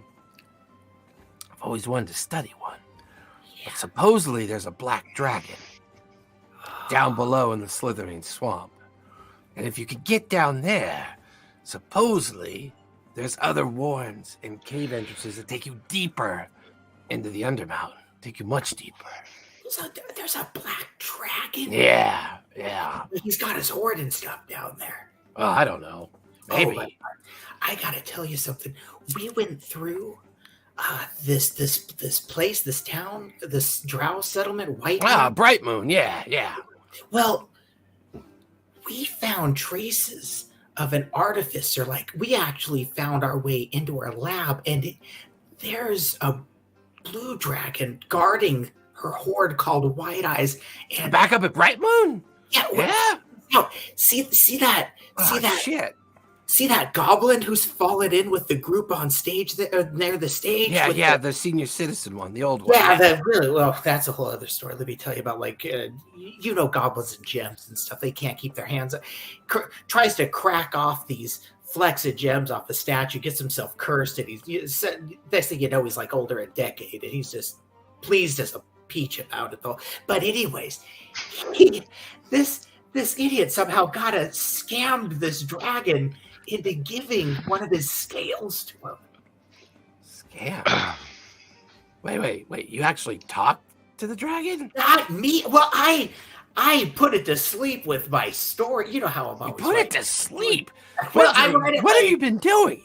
Well, my song I've been writing, right? Like, Yeah. Well, I just read of that. It just, I guess he's not a romance fan. I mean, and I tried to spice it up with all the proper erotica that everybody's been suggesting, who's, been giving me notes. Proper erotica. Well, you got to spice things up once in a while. These things, it gets kind of slow. If you you can only talk about busting bodices and cleavage and like lumps and things under clothing for so long. They teach you that over at the Candle Keep, do they? Well, there's a lot to read. I just, anyways. Yeah. Okay, we could possibly help you get you down further. I'm just wondering, though, should we got to head back up to Waterdeep. At least I got to talk to Mom and Dad, let them know I'm alive. I got to get back to Candlekeep and probably write a letter. I've got a meeting with someone over at the markets. I'm taking some creatures off their hands. I plan on being down here another, maybe 4 or 5 days. Okay. If you write me notes and messages, I could take them up if you guys want to keep going. Well, can I meet you? Can I meet you back down here? Like, how do I, just get them passed off to you or something? Oh, well, yeah. I can meet you here tomorrow. Okay. I'll kind of hang here and write for a little bit. You know how this is. Like, I got to hang back because I got to just kind of supervise these guys and keep my distance before they. You see those 3 big ogre guys over there? Yeah. That's the armor and the skulls and the stuff, right? No. They're just. I hired them to kind of be my guides and keep you safe. Yeah, smart. Yeah. Yeah. I don't mess with the Skulls Watch. Okay. Some fucking crazy fucks. Their favorite thing to do is they like to send people over to the fight pits over at the arena, House of Pain. They get like 100 gold finder's fee when you come over there. There's some cat over there, some dude that goes by the name of Rictavio, that if you get sent there by the watch, they just fucking put you down in the pit. Keep you there until you either survive or die.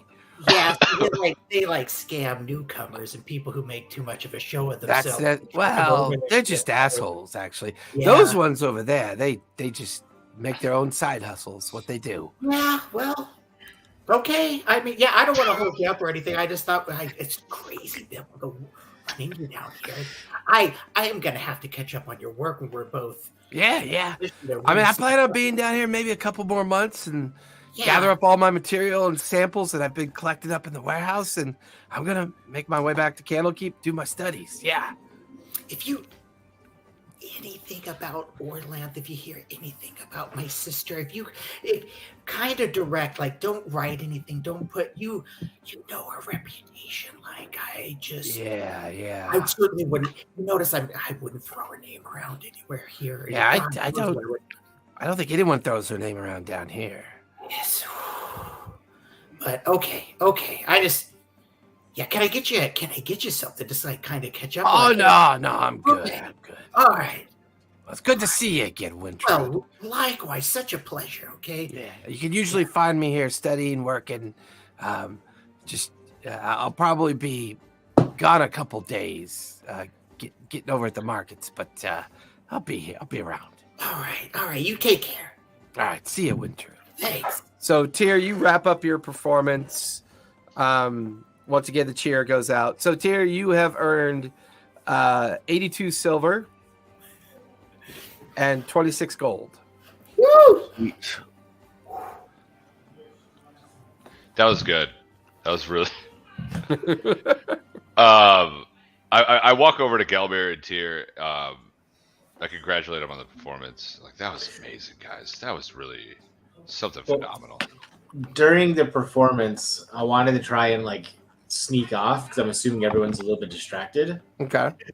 I want to try and pick the pocket of those two skull watch guys.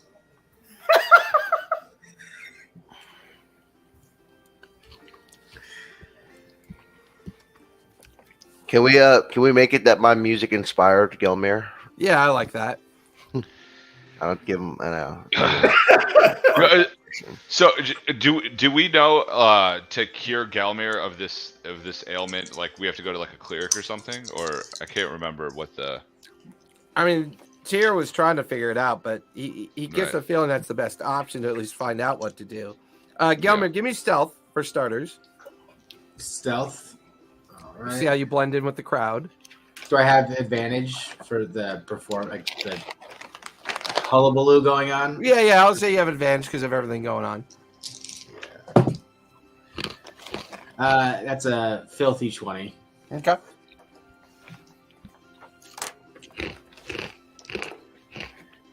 And I still All have right. the bardic if I need it. So as you're nearby, you're using the crowds, you're using the environment to get as close as you can. You mingle in with a small group of goblins and others that are kind of just getting drunk and rolling dice down on the floor and on the table, and you use that as a cover. And you're close enough to hear the two over talk. You know, they're talking to each other. I can't believe that idiot fell for it. Fucking Rictavio's going to pay us good for that one. Yeah, I think he's one of them spellcasters. You saw the look on his face, right? Yeah, I don't know. Fucking tourists. I don't know why they come down here like that. I mean, this is... Who walks up to people like us and says, do you know of a place to stay? And like, what are we? Like the higher end of Waterdeep? What the fuck? So Gelmir, as they're distracted talking to each other. The like noise in the background. They're talking about someone, although you're not really sure who. You're getting closer to where they are. The one on the left is easier to get to. Yeah, I want to try and just... I'm not going for... I don't know what they have on them. Yeah. They just look like the most intense people in here, so Okay. I'm assuming there's something valuable. Yeah. So I'm just trying to grab something from them. All right. Give me a sleight of hand. Is this just straight, or do I have advantage on this? I'll give you advantage on it. You're in favorite terrain. Spicy. Sleight of hand. I'm going to use the bardic. All right. Another filthy 20. Okay. That's a lot of filthy 20s. She's that good, man. Oh, that'll be off their passive. So, hanging from the right hip of one of them is a ring of keys. There's about 8 of them on there. One looks to be different than the others, like it's a smaller silver key. And the way it's looped onto their belt, it's an easy knot. So you reach out and quickly nick the knot, and the keys fall into your hand, and you just kind of put them in your pocket. Give me another sleight of hand for the second one.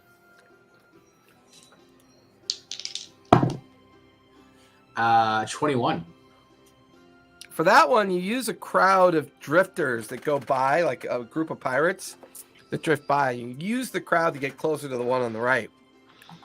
There's a very kind of like ornate belt pouch that you reach into, and you pull something out. And you pull out a smaller bag. You can hear coins and other things rattling in it.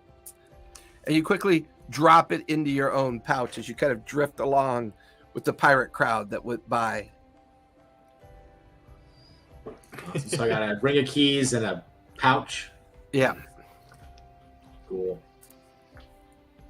Who is he? Just to be clear, who is he lifting them off of again?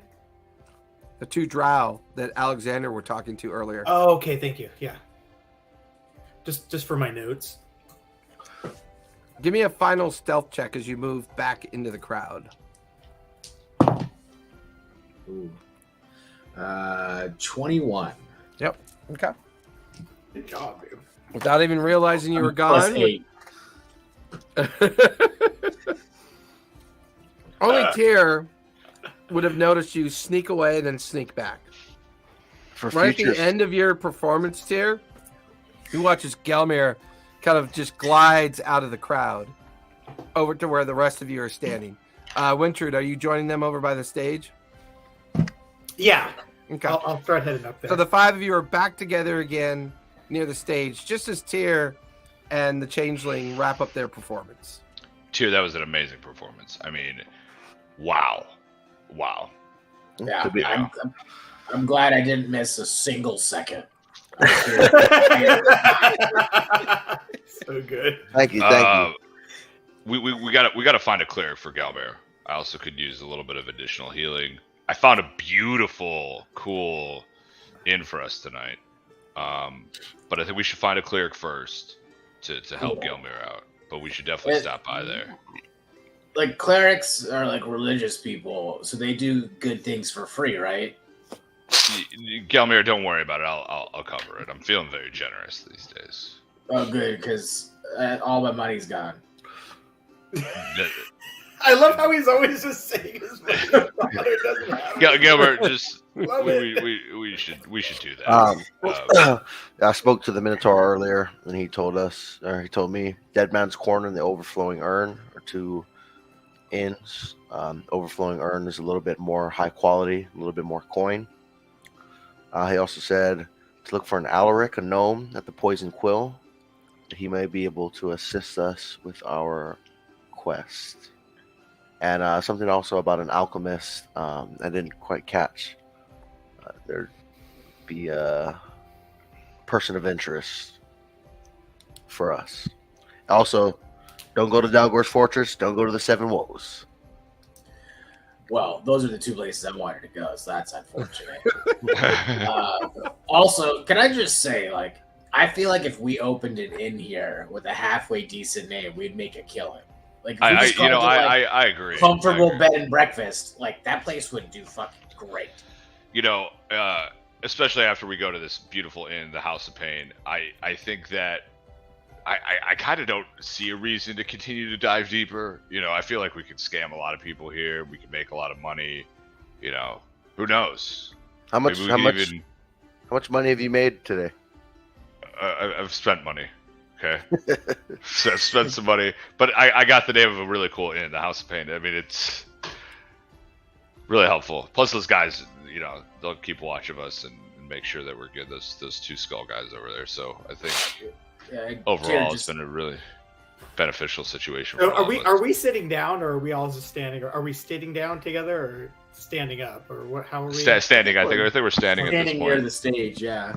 Yeah. And then, Tudor, just give me like 10% of your earnings whenever you get a chance. Alex, if you could bend down here just so I could have an easier time whispering. I was sitting in the back, just listening, overhearing that to people just talk in general down here. That the House of Pain, it's where the fighting pits are of Skullport. No, that can't be possible. I paid them over there. It's an invite only thing. That's maybe why they try to trick the lesser. You know. I kind of heard you. You know, I heard that and was kind of peeking in when I was hanging a bit back outside. I'm just telling you what it is. If you decide to go there, I'm going to advise the others, and Rahi, he'll have to go alone. Just trust me on that one. Wait, did you say fighter pit? Yeah, the House of Pain apparently is where. If Alexander chooses to go there, I would very much like to go there as well. Yeah. Hey, again, it's just these places too. Like, keep in mind, it's not slaving, but they let's just say they conscript people by force, and they kind of give a kickback to the people who informed them to get the marks down there. If you follow. Oh, you're talking about slaves. indentured. It sounds like it. Yeah. They're slaves. Is there any way Well- like you could do a roll to see if my character would believe you? I could roll a persuasion check. Yeah. Whatever Jason's Yeah. It's up to you. Yeah. I tell you what, you can roll a persuasion check, and I'll let Alexander decide if it's high enough. Okay. I love that. So 17. Okay. It's up to Okay. you, Yeah, Alex. I believe you. I rolled insight. Yeah. Wow. Should I go walk over there right now? And now he's just like fuming. Like this is. Wait. Is Walk, it a walk over where? fighter pit or All a fight? fights outside. I mean, I'm all for a fire pit, but now I'm just pissed. Well, and Tyr, I from what I gathered, Alaric, there's an establishment called the Clockwork Gnome, a bit safer to meet Alaric than the Poison Quill can really be sort of an unsavory, dangerous place. And we, guys, I can't say enough, like as Dirk writes in his Dungeon Delving Guide, discretion. You I have got a question. no profile. Is Dirk alive right now? Well, Is Dirk you have still to living? You have to keep in mind, he wrote this about 150 years ago, and there's new editions coming out, but he lived to a really ripe old age. If you read his preface, he was successful, of course. He did not die young, and he put everything in the book to the test. Winchard, I'm really angry right now. I can't even listen to you. I'm like, I'm gonna go over there. I don't care if you guys give me back. Go I'm over gonna get where? my money back. I'm gonna get my money back. I'm No, going. And I walk over there. Now, guys. Now I'm curious. Like, if a place does have a sweet sounding name, is it like the most dangerous place? Like, how does this work down here? Yeah, that's a good way to approach it, Ghelfi. Let's keep rolling with that, please. So if somebody's like, go to like the Fluffy Cloud House, like we don't go there. It never hurts to follow up as to what exactly the Fluffy Cloud House is. You don't just take a name off of people down here and assume everything's fine. All right, I'll go find it. I'll meet up with you guys later. The Fluffy Cloud House. Right. Where is that? I don't know yet. But you think it exists. Right. Ghelfi, you can't just make up pleasant sounding places and then think that it exists and ask people about it. Okay, I'll start asking around. You guys go help But- Alex. Discretion, anything. I mean, what you did. Keep in mind, you're a bard. You're doing what bards do. That works, right? Like we get this. This is. But let's just hang back a bit here. These guys. I'll buy you another ale. We can hang at a table here, but let's just calm down. And I've been trying to help these guys all the way till we've gotten to this point, and they won't listen. I think we're just better off to see how everything plays out. I look over my shoulder. Is anybody following me? Nope. Like Tyr and Winchard are back there. Ronnie's like holding like she doesn't drink. She's just holding the taker, trying to blend in, and she's just watching you. As you turn around, see if anyone's following you. You just watch as she gives you a thumbs up. I'm gonna slap a bardic inspiration on Alex as he's going. Okay. You got this. And the closer, let's just say, the closer he gets towards that table, Yeah. the closer I start getting towards the Minotaur and his bar, because that seems like the safest place for me. Now, Okay. whether Tyr comes along or not, but like, I'm just slowly making my way over there to avoid any fallout. Okay. I go over there and I say, listen, guys.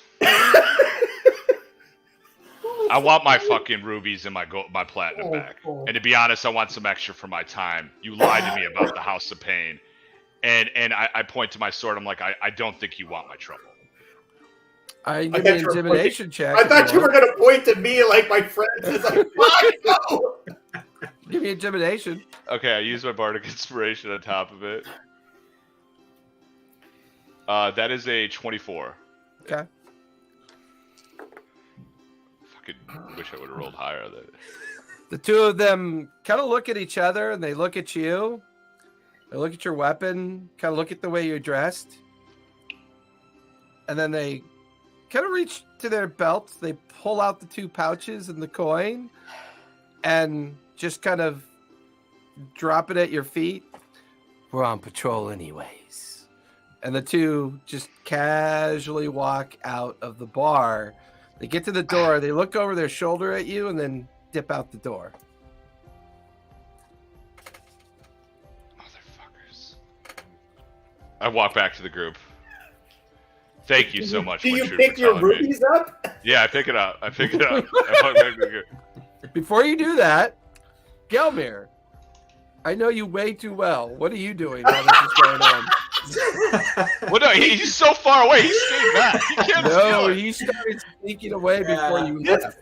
No, this Yeah, fucking guy puts agent to the stars in his name. He's an agent of chaos. I know Yeah. better. But please. So I want to have been going around trying to figure out what the nicest sounding place in all of Skullport is. Okay. But if I happen to have seen a bag of rubies and platinum drop on the ground, I would absolutely go for them.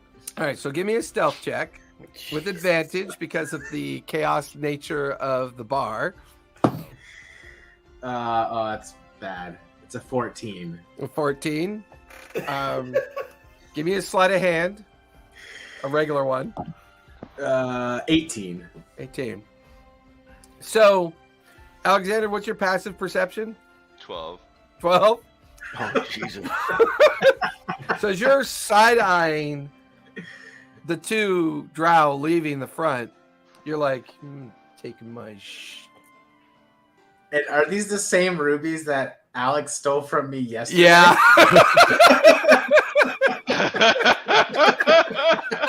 Pretty much. And like you're looking down on the ground, you saw them drop the 2 pouches and the coin, and you're looking, you don't see them. And you start like kicking things and moving tables. Give me a sleight of hand check, Alexander. You're trying to figure out where they went. 6. 6? You get so mad, you bump into another table and you just go, fuck it. And you start walking towards the others, trying to get caught up with them.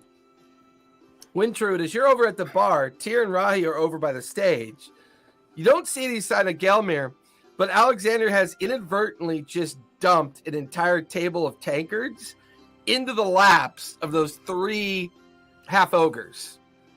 And as he's walking towards you guys, you hear, "Oi! Clumsy! What the fuck was that for?" And then over your shoulder, you look, Alexander, see these 3 hulking half ogres dressed up in pirate gear, huge tattoos emblazoned. They've got the facial tattoos running up under their scalp, and they've got these big, beefy fists that are just clenched. They're just drenched in ale and half-eaten food, and the table's been like knocked over as they jumped up after you knocked into it. And the 3 of them are beginning to kind of move towards you. "Yeah, I'm talking to you, Redskin. What are you doing? You horny bastard. I'm going to rip them fucking horns off your face." And you watch as this huge fist is like coming right at you. What are you doing, Alex? It's like really back and it's about to just punch you right in the face. I got to put on the bar. I attempt to step Bar fight music. I attempt to step out of the way and trip him.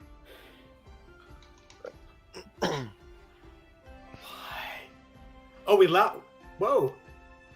So if you pick that up, you would have 4 platinum and 2 rubies. Oh, I try to step out of the way and trip him. Okay. gotta head out. Give me a dex check as you do that. Just standard. Yeah, just give me a dex check. Oh, that nice little tilt at the end. 17. 17. He doesn't see you do that. As you shift, boom, he trips, loses his balance. Oh! And he crashes into a table filled with goblins. The goblins just go careening to the right and the left as they stand up and go, "Hey, you bastard!" And you watch as like half a dozen goblins jump onto the ogre, and then somewhere off in the distance of in the tavern, you guys hear, "Yeah, brawl!" all you just watch as all the tables turn over and the entire tavern is just people fist fighting all around you. What are you guys doing? I use thaumaturgy to make my voice boom like bar fight, like to try to make it like more insane. And I'm gonna try to search and see if I can steal anything through this process because I'm pissed about losing the money that I lost, and I'm trying to get it back in some regard. And so I'm looking to steal any gold, or rubies or gems or anything of value in that regard, as this whole thing is a brawling. While avoiding myself getting hit. I'm gonna sneak out, and I also need to head out. Yeah, you watch his Tears like, okay, I'm out of here. Let me. Give me a stealth check just so I have a number for you, Tear, as you sneak out of the bar. 21.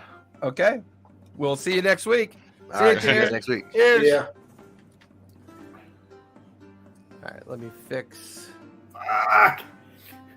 I'm guessing Gelber's gonna try to steal some shit too now. Richard's like, no. Oh, which one do I want to use? I was like, this is the perfect opportunity to use my highest skill is intimidation. So I'm like, I really want to use it more often. Yeah, my highest is stealth and acrobatics. Oh my god, it's hysterical. He didn't build me that one yet. I thought he had given me. No, he hadn't. Richard, that performance was like phenomenal. That whole interaction was ridiculously good. Like, I was like, I had you at like a 7 of D&D improv. Now you're at like an 11. I was like, wow. Just like there wasn't ums, it was just like really straightforward. You referenced things we did. I mean, the whole thing. I was like, I know how hard that is, and so I'm like, oh my god. So Alexander, Wow. give me a perception or investigation as you begin to scan around looking for a juicy target. Gelmir, all around you, after recovering whoever carelessly thrown down 2 rubies and 4 platinum, the brawl is broken out. Rahi is in the middle of it. Every now and then she picks something up and like throws a goblin across the room. She reaches over and picks up somebody else, throws them the other way across the room. It's mayhem is breaking out in the tavern. Can I get advantage on that investigation because of all the chaos and the Sure, mayhem? I'm okay with that. Yeah. Okay. And I want to see if there's like a back room or something that I can try and sneak into. Give me perception. 21. Disadvantage because of the chaos. Okay. 21, Alex? Yeah. Mm-hmm. 10. 10. Wintrude, give me a dex save.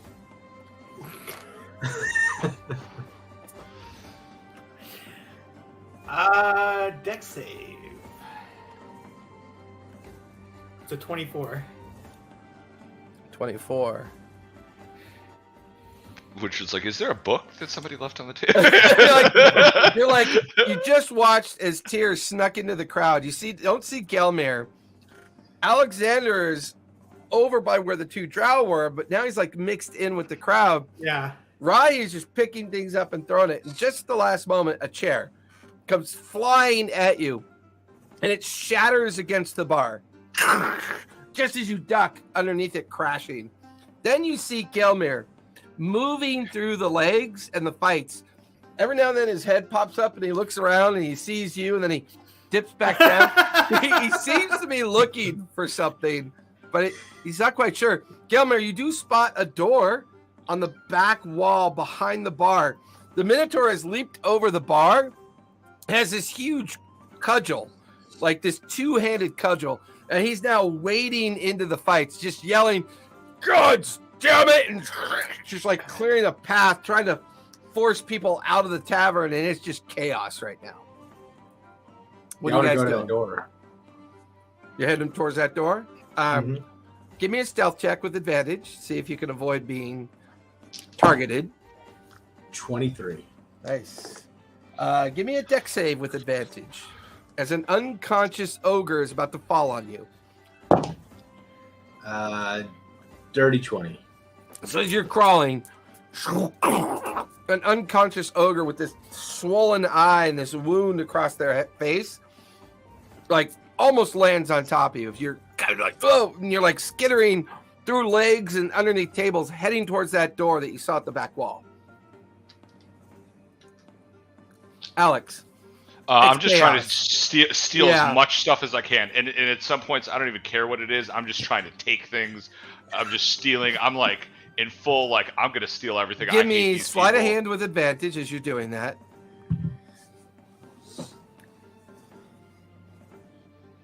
Oh, nat 20, 22. 22. You see Thank God. somebody's purse is slightly spilled open, and you reach down and you grab their small bag on their belt. You tuck it into yours. You look around. Give me another sleight of hand with advantage. I don't think I'm gonna beat that first roll. 20. 20. See another pouch hanging off a belt. You grab that one. You're not even carrying. You're just reaching and grabbing. By the fourth belt that you grab a pouch off of. So you've gathered 4 small pouches. A chair comes careening out of the crowd towards you. Give me a dex save.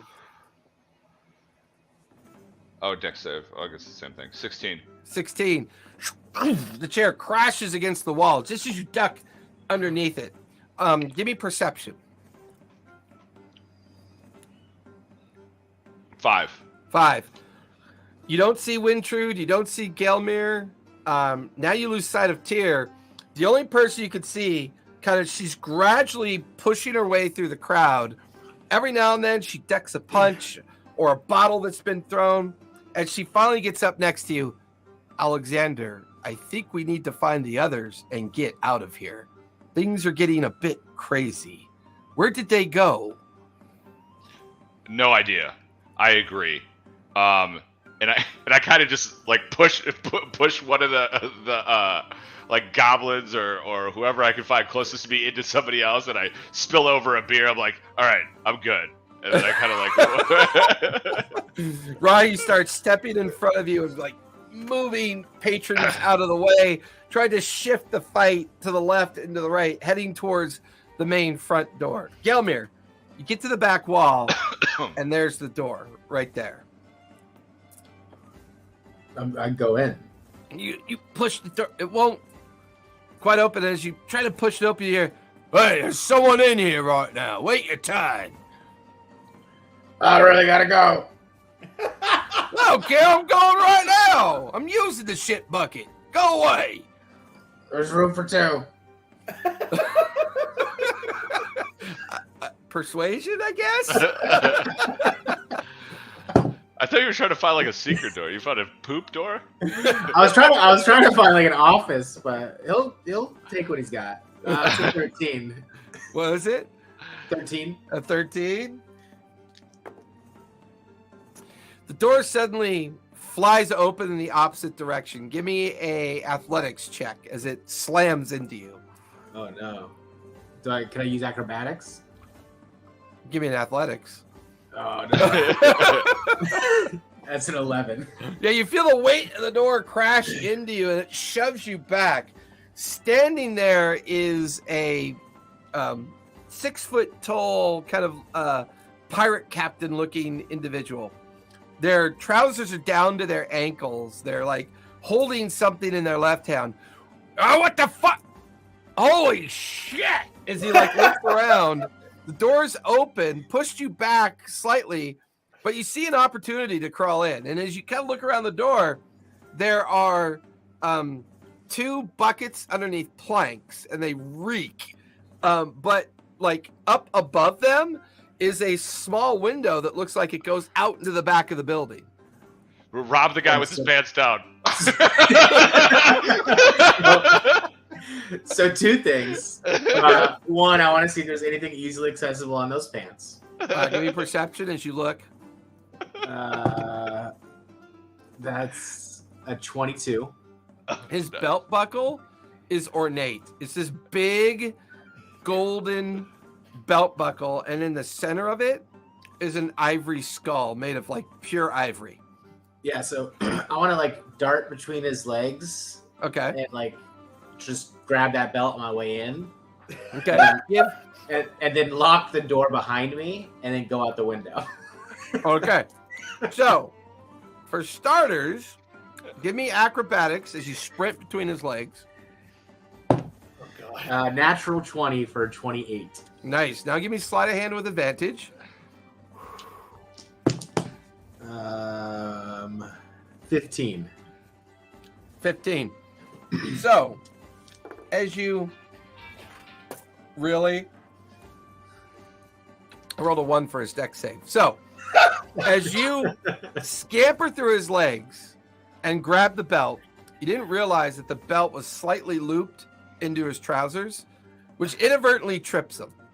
And as you trip him, grabbing the belt buckle, jamming it into your waist, and you start climbing up. And then you don't know why, you turn and look, this 6-foot figure is now falling backwards. As you open the window, which luckily is open because slightly kind of like vented open, you could hear the fight's now spilling out onto the street. You push the remaining length of the window open, and just as you pull yourself through the window, your little goblin feet allow you to get through. The big guy crashes down into the buckets, slams in. Buckets of shit go spraying up in the air, just literally like the entire interior of the shit house, just as you make it out the window. And then I'll just yell on my way out. I'll just say, and never forget the name Alexander. And then Give me persuasion as you say that. Never forget the name Alexander. oh no, that's a 3. Yeah. You watch as the guy quickly jumps up and looks out the window just as he watches your shadow kind of like run away. And you can just hear, I'm fucking gonna kill you, you little goblin! And you just kind of make your way into the street. Alexander, Rahi has forced her way through, gotten the two of you up to the exit. And you watch as a little gnome with all of his gathered materials like runs in front of you and out into the street. Wintrude, you're back at the bar. What are you doing? I want to take a series of dodge actions to get the hell out of there. So, go ahead and I'll say, give me a dex save with advantage. Okay. Dex save with it. Okay. So that's a 27, and let me re-roll my 1. And 19. And a 19. Yeah, 27. Give me acrobatics with advantage. Acrobatics with advantage. 24, and then it's 24 is the high roll. So, as you're hopping from table to table, sliding underneath chairs, dodging, shifting stances of people that are kind of engaged in fighting with each other, tables and chairs are being thrown, bottles crashing around you. Just as you reach the front of the tavern, you run into Alexander and Rahi as they're exiting. No sign of Gelmir, but as all of you come stumbling out together out of the front of the tavern, there's unconscious people everywhere, and every now and then someone's getting thrown out of the tavern by the Minotaur. Things are calming down a little bit, but not much. The fight spills out onto the street. Gelmir, you're in the back alley behind the tavern.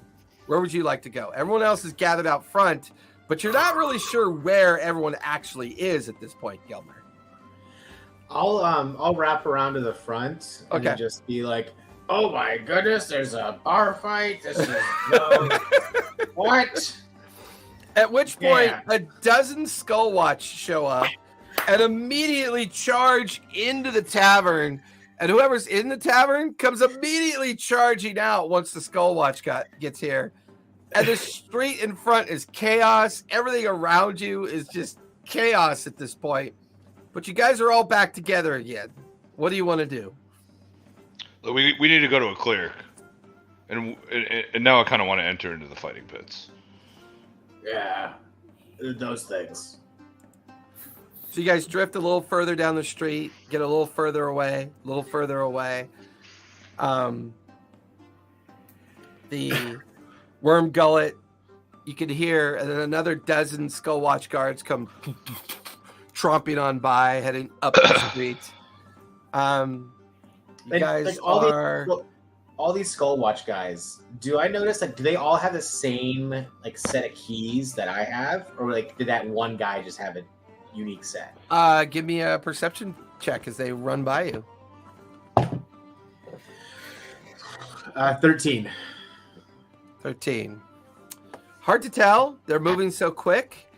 You don't notice any keys on anybody's waist by chance. It's just they move by relatively quickly. But with that perception check, you also notice that the 5 of you have stumbled in front of a place called the Guts and Garters. And it appears to be a clothing shop. Alex, this is the place you are to go to, right? No, we need to take you to a cleric. Maybe it's Guts and Garters and Clerics. No, it's not. It's not. Okay. But we might be able to sleep there. But either way, let's go find. Guts, Garters, and Clerics. Yes. I look for somebody passing by that looks interesting and knowledgeable, and I walk up to him in an intimidating fashion, and I say, "Hey, can you tell me where the closest cleric or healer is?" Oh, I'm sorry. What? I need to know where the closest cleric or healer is now. You could go to the Shadow Temple. I just go down by Dead Man's Corner. There's a temple and maybe there's a priest. Oh my God! I need you to lead me there. I need you to lead me there.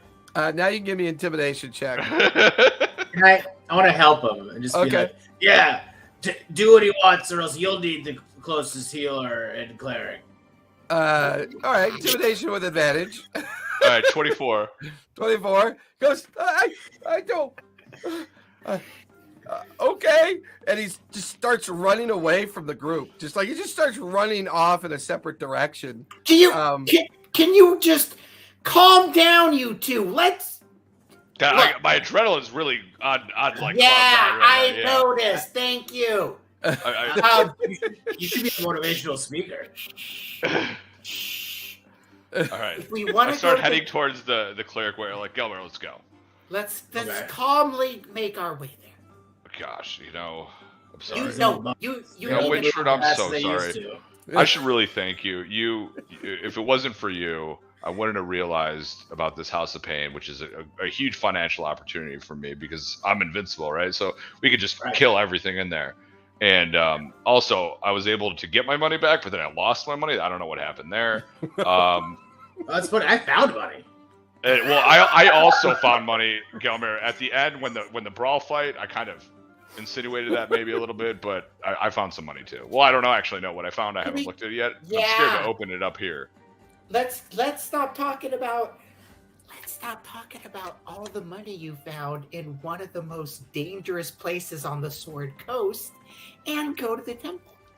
Okay. I feel like we can do both, but whatever. No, well, I just don't want you to get. I'm looking out for you. Just take my advice. Such a on this good guy. Or girl. Gal.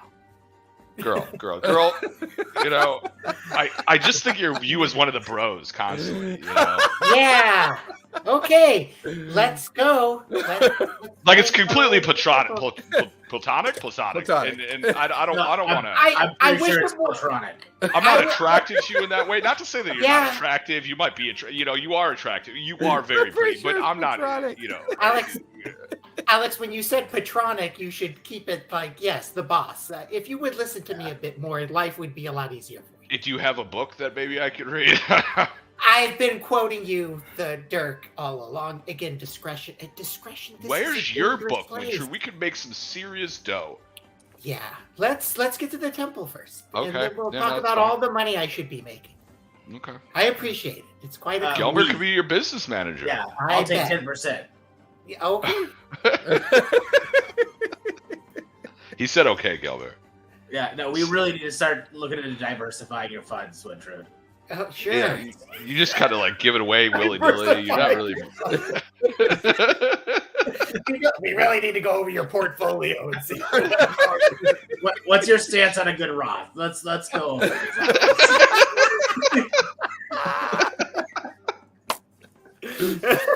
So you guys are having this conversation while following this startled average person that was just like wandering through the streets. Up there, up there on the shadow. Yeah, they'll take care of you. And he immediately looks at all of you and just runs off into the crowd. I would have given him some gold. I mean, this guy, he doesn't know how to way to negotiate his Can way. I cast Hunter's Mark on that guy? And you feel Hunter's Mark take. It's now marked on him. That's all right. I know where he is. We can find him. Okay, yeah. I want to take So care the- of him. I The feel five of you bad. are now I didn't know he was standing. going to be so scared. You guys are killing me. You are now standing. So he would have taken you guys over to. You were at the Guts and Garters, and he would have ran with you. Yeah, so he ran with you. You're now closer to the Poison Quill. You can see the Poison Quill and the Gnome Workshop side by side off to the left. Across Okay. from that, this thing that he pointed up to is this kind of strange looking like facade of a temple. Doesn't even really feel like it's a like a real temple. It feels like maybe it used to be one and eventually like just like ooh, too loud, sorry. Keep forgetting that I haven't redone this one yet for the new sound settings. And just to be like, just a heads up, I'm casting that Hunter's Mark at 3rd level. Okay, so how long does that last for? 8 hours. Okay. Boy, you're really gonna go track that guy down. So the five of you are on these fractured steps that lead up to a statue that's been amalgamated, like been made out of other parts and pieces. And it looks like it is this elven form that's covered in like a kind of like makeshift veil of fabric. And you can hear kind of like religious chanting coming out of the interior of this dilapidated looking chapel. It's more chapel in size than a traditional temple. And you can see the occasional person going in. Like you watch as this this orc walks by and he's just covered in like a pox. Like there's like little pustules bursting out on his skin. And you can hear him mumbling to himself, I should have never done that. Should have never done that. And like goes racing by into it. You watch as this strange like drow individual kind of step out of the temple and guide them in to the temple. What are you guys doing? Well, that if he's heading in, this looks like the place, Gelmir, where we can try to get that curse off of you if it's a curse. That sounds great. That sounds really good. Should we head on in? Yeah. Yeah. So If you say it's a good place, I was going to ask more people, but if you don't think that that's a Yeah. good idea, And then when we're done, we can go find our guide. yeah, he's going to be our guide for the rest of our time here. Did you do the hunter thing? Oh yeah, no, I got him for the next 8 hours. We're good. Oh fuck yeah! Well, yeah, this is not gonna and take what's 8 the hours. maximum range on that for you to be able to tell where he is? It's like insane. It's like a mile or something like that.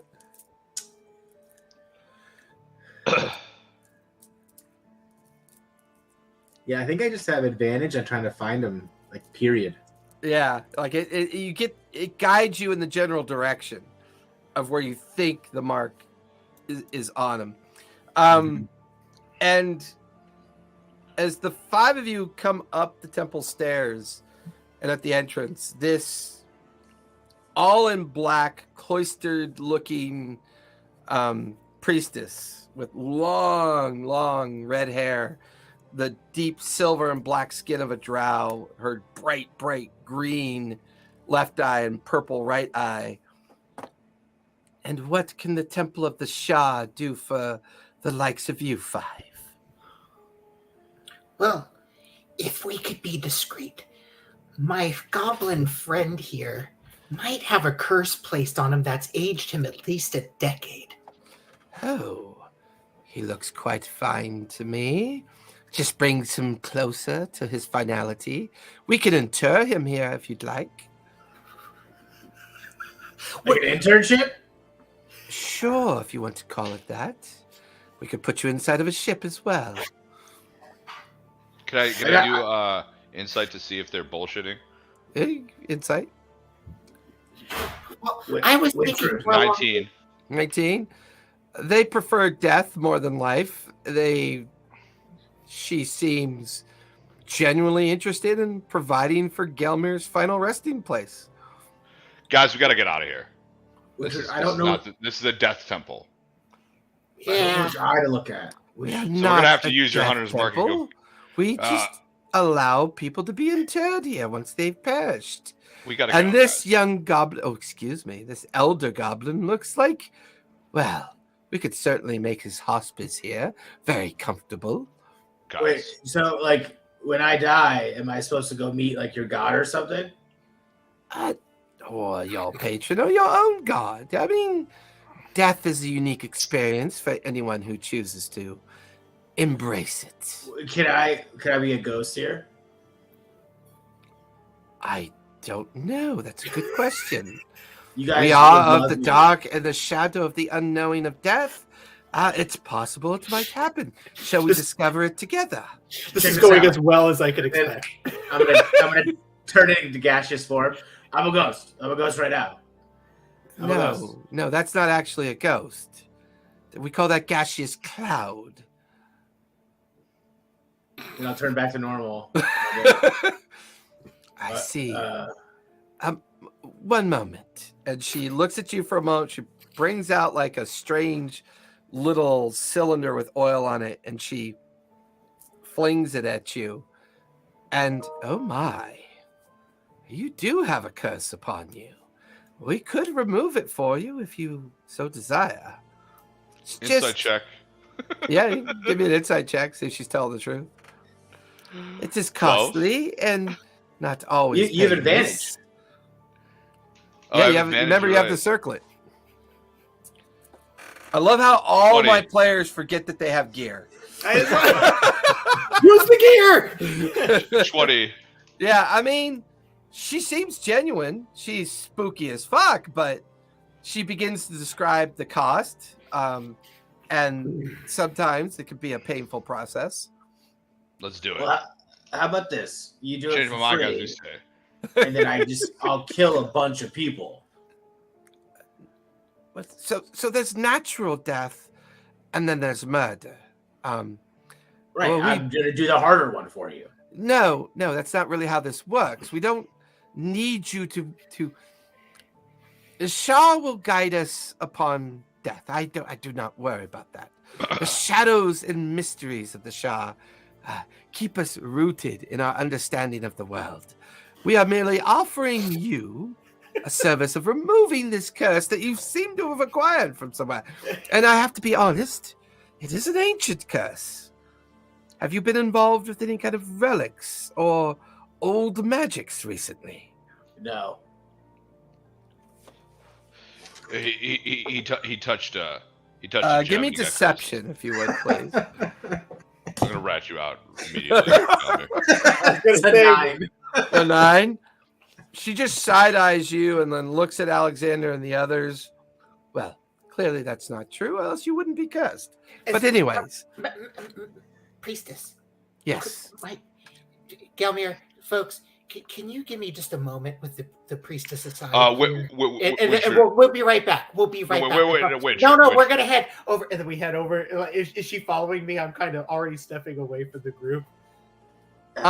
She's just standing at the top of the stairs, just being patient. Well, I'm gonna come up the stairs to her then. Okay. Wait, Winchard, I want to offer See if her I can something. whisper to her. Winchard, I want to offer her something. Give me a second. Winchard, I got a bartering chip here. Priestess. Yes. my goblin friend would be best persuaded to pay for your services, tell him that the cure will also guarantee him all the gems he could think of finding. If you just tell him that, you're like 75-80% there. Give me a persuasion check on that one. You're arguing against us. You're helping them. That's a filthy 20, as we call Filthy it around 20? these parts. Very well. So you want me to lie so that your friend will be persuaded to get better? Yes, he's goblins. It's Oh, It's yes, a thing. yes. By the name, my name is Valerie Sembra, as opposed to priestess, but that's fine. Valerie, Wintrude Weatherby. Master Goblin. And what's his name? Gelmir. It's Master. You had it right. Master Gelmir. Master Gelmir. Roll with If you proceed with this tale of recovery, and you allow us to remove this curse, my understanding is you will gain the luck and benefit of discovering all the gems of your deepest desires. Oh, perfect. Then after I get them, I'll come back and pay you.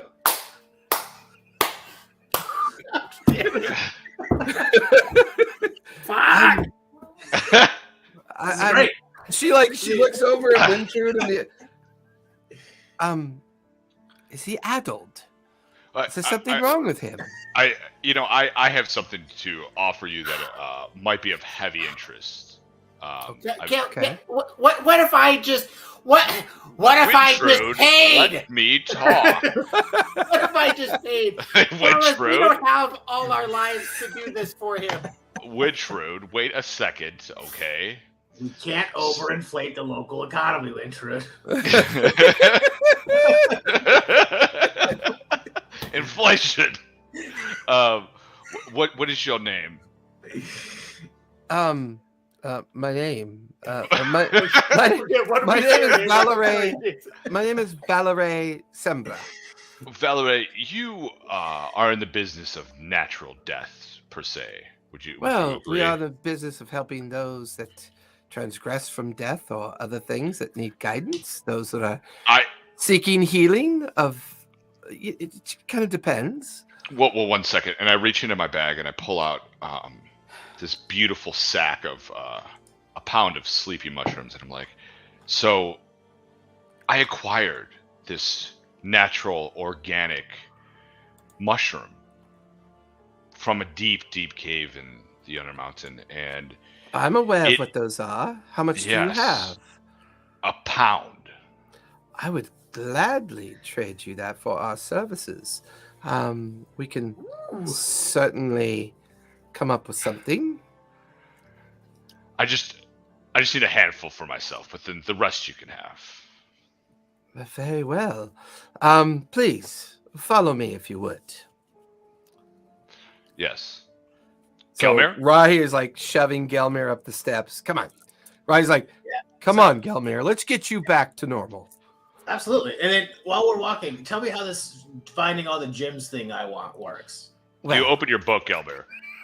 Is this just we'll like do they we'll just certainly come to get me? to those. We'll get to those crossroads when we get there. Let's get you. How quick is this turnaround? Like It's am I right gonna after get the performance. You just eyes your brain open, will be. gems? Sure, that's exactly what's going to happen. This is great. This is great. Can you do this So- for all of us? No, you're the one with.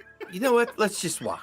And So as you enter in, you can hear like other priests and priestesses working with others, and she takes you into this very dark and gloomy. It's very poorly lit. You can see a great elven statue now in the interior over by an altar. She looks around. Oh, yes, this cloister is available. And she begins to guide you guys off to the right into a small round room.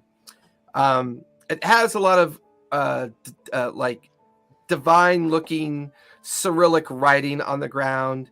And she goes over to Gilmer as the rest of you kind of wait. She goes, oh, please, if the four of you would wait out here, the divine incantations are secretive to the Shah, and we're not allowed to share them. And she closes the door gently as the four of you wait outside. Gelmir, she walks over and grabs your hand. So, let us prepare. And she guides you over to the center of the round room. She places you in the middle of a circle. And as she stands you there in the middle of the circle, you watch as she begins to do incantations and she begins to do all these other activities. Like, go ahead and give me a wisdom save, if you would. All right. And then I fully start to undress as she's doing it. Yeah, you're like... That's a 12. So as you stand there, the last thing you remember her saying in her incantation, we have found you a perfect vessel, my lord. And then you go out. You black out. And that's where we're going to finish today. Oh, shit. This is great. This is great. You brought a cursed goblin to the Temple of the Shar. You couldn't write this if you wanted to. So is he fucked? I don't know. We'll have to find out next week. All right. Oh, I'm having so much fun with Gelmir. Gelmir fucking rocks. He's a lot of fun. And the best part about Gelmir is the way you all interact with him. Like each one of you have like your own like little nuance that you keep having with Gelmir. This guy's trying to rip me off. I'm burning this whole temple down. Kill them all. You guys. All right. We will be back here next week. Everybody, thank you so much for coming out. I've almost got the intro done for the Undermountain. Hopefully I'll get it done in the next few days. I've got another session coming up at 4:00, Fool's Errand, which will be back here at 4. And then 7:15 tonight, we've got Debtor's Gambit as they take on their patron. So everyone be kind, be safe, play a game. I'll see the three of you next week. Bye, everybody. Bye. Bye. I can't wait to get this intro done. It's going to be so cool.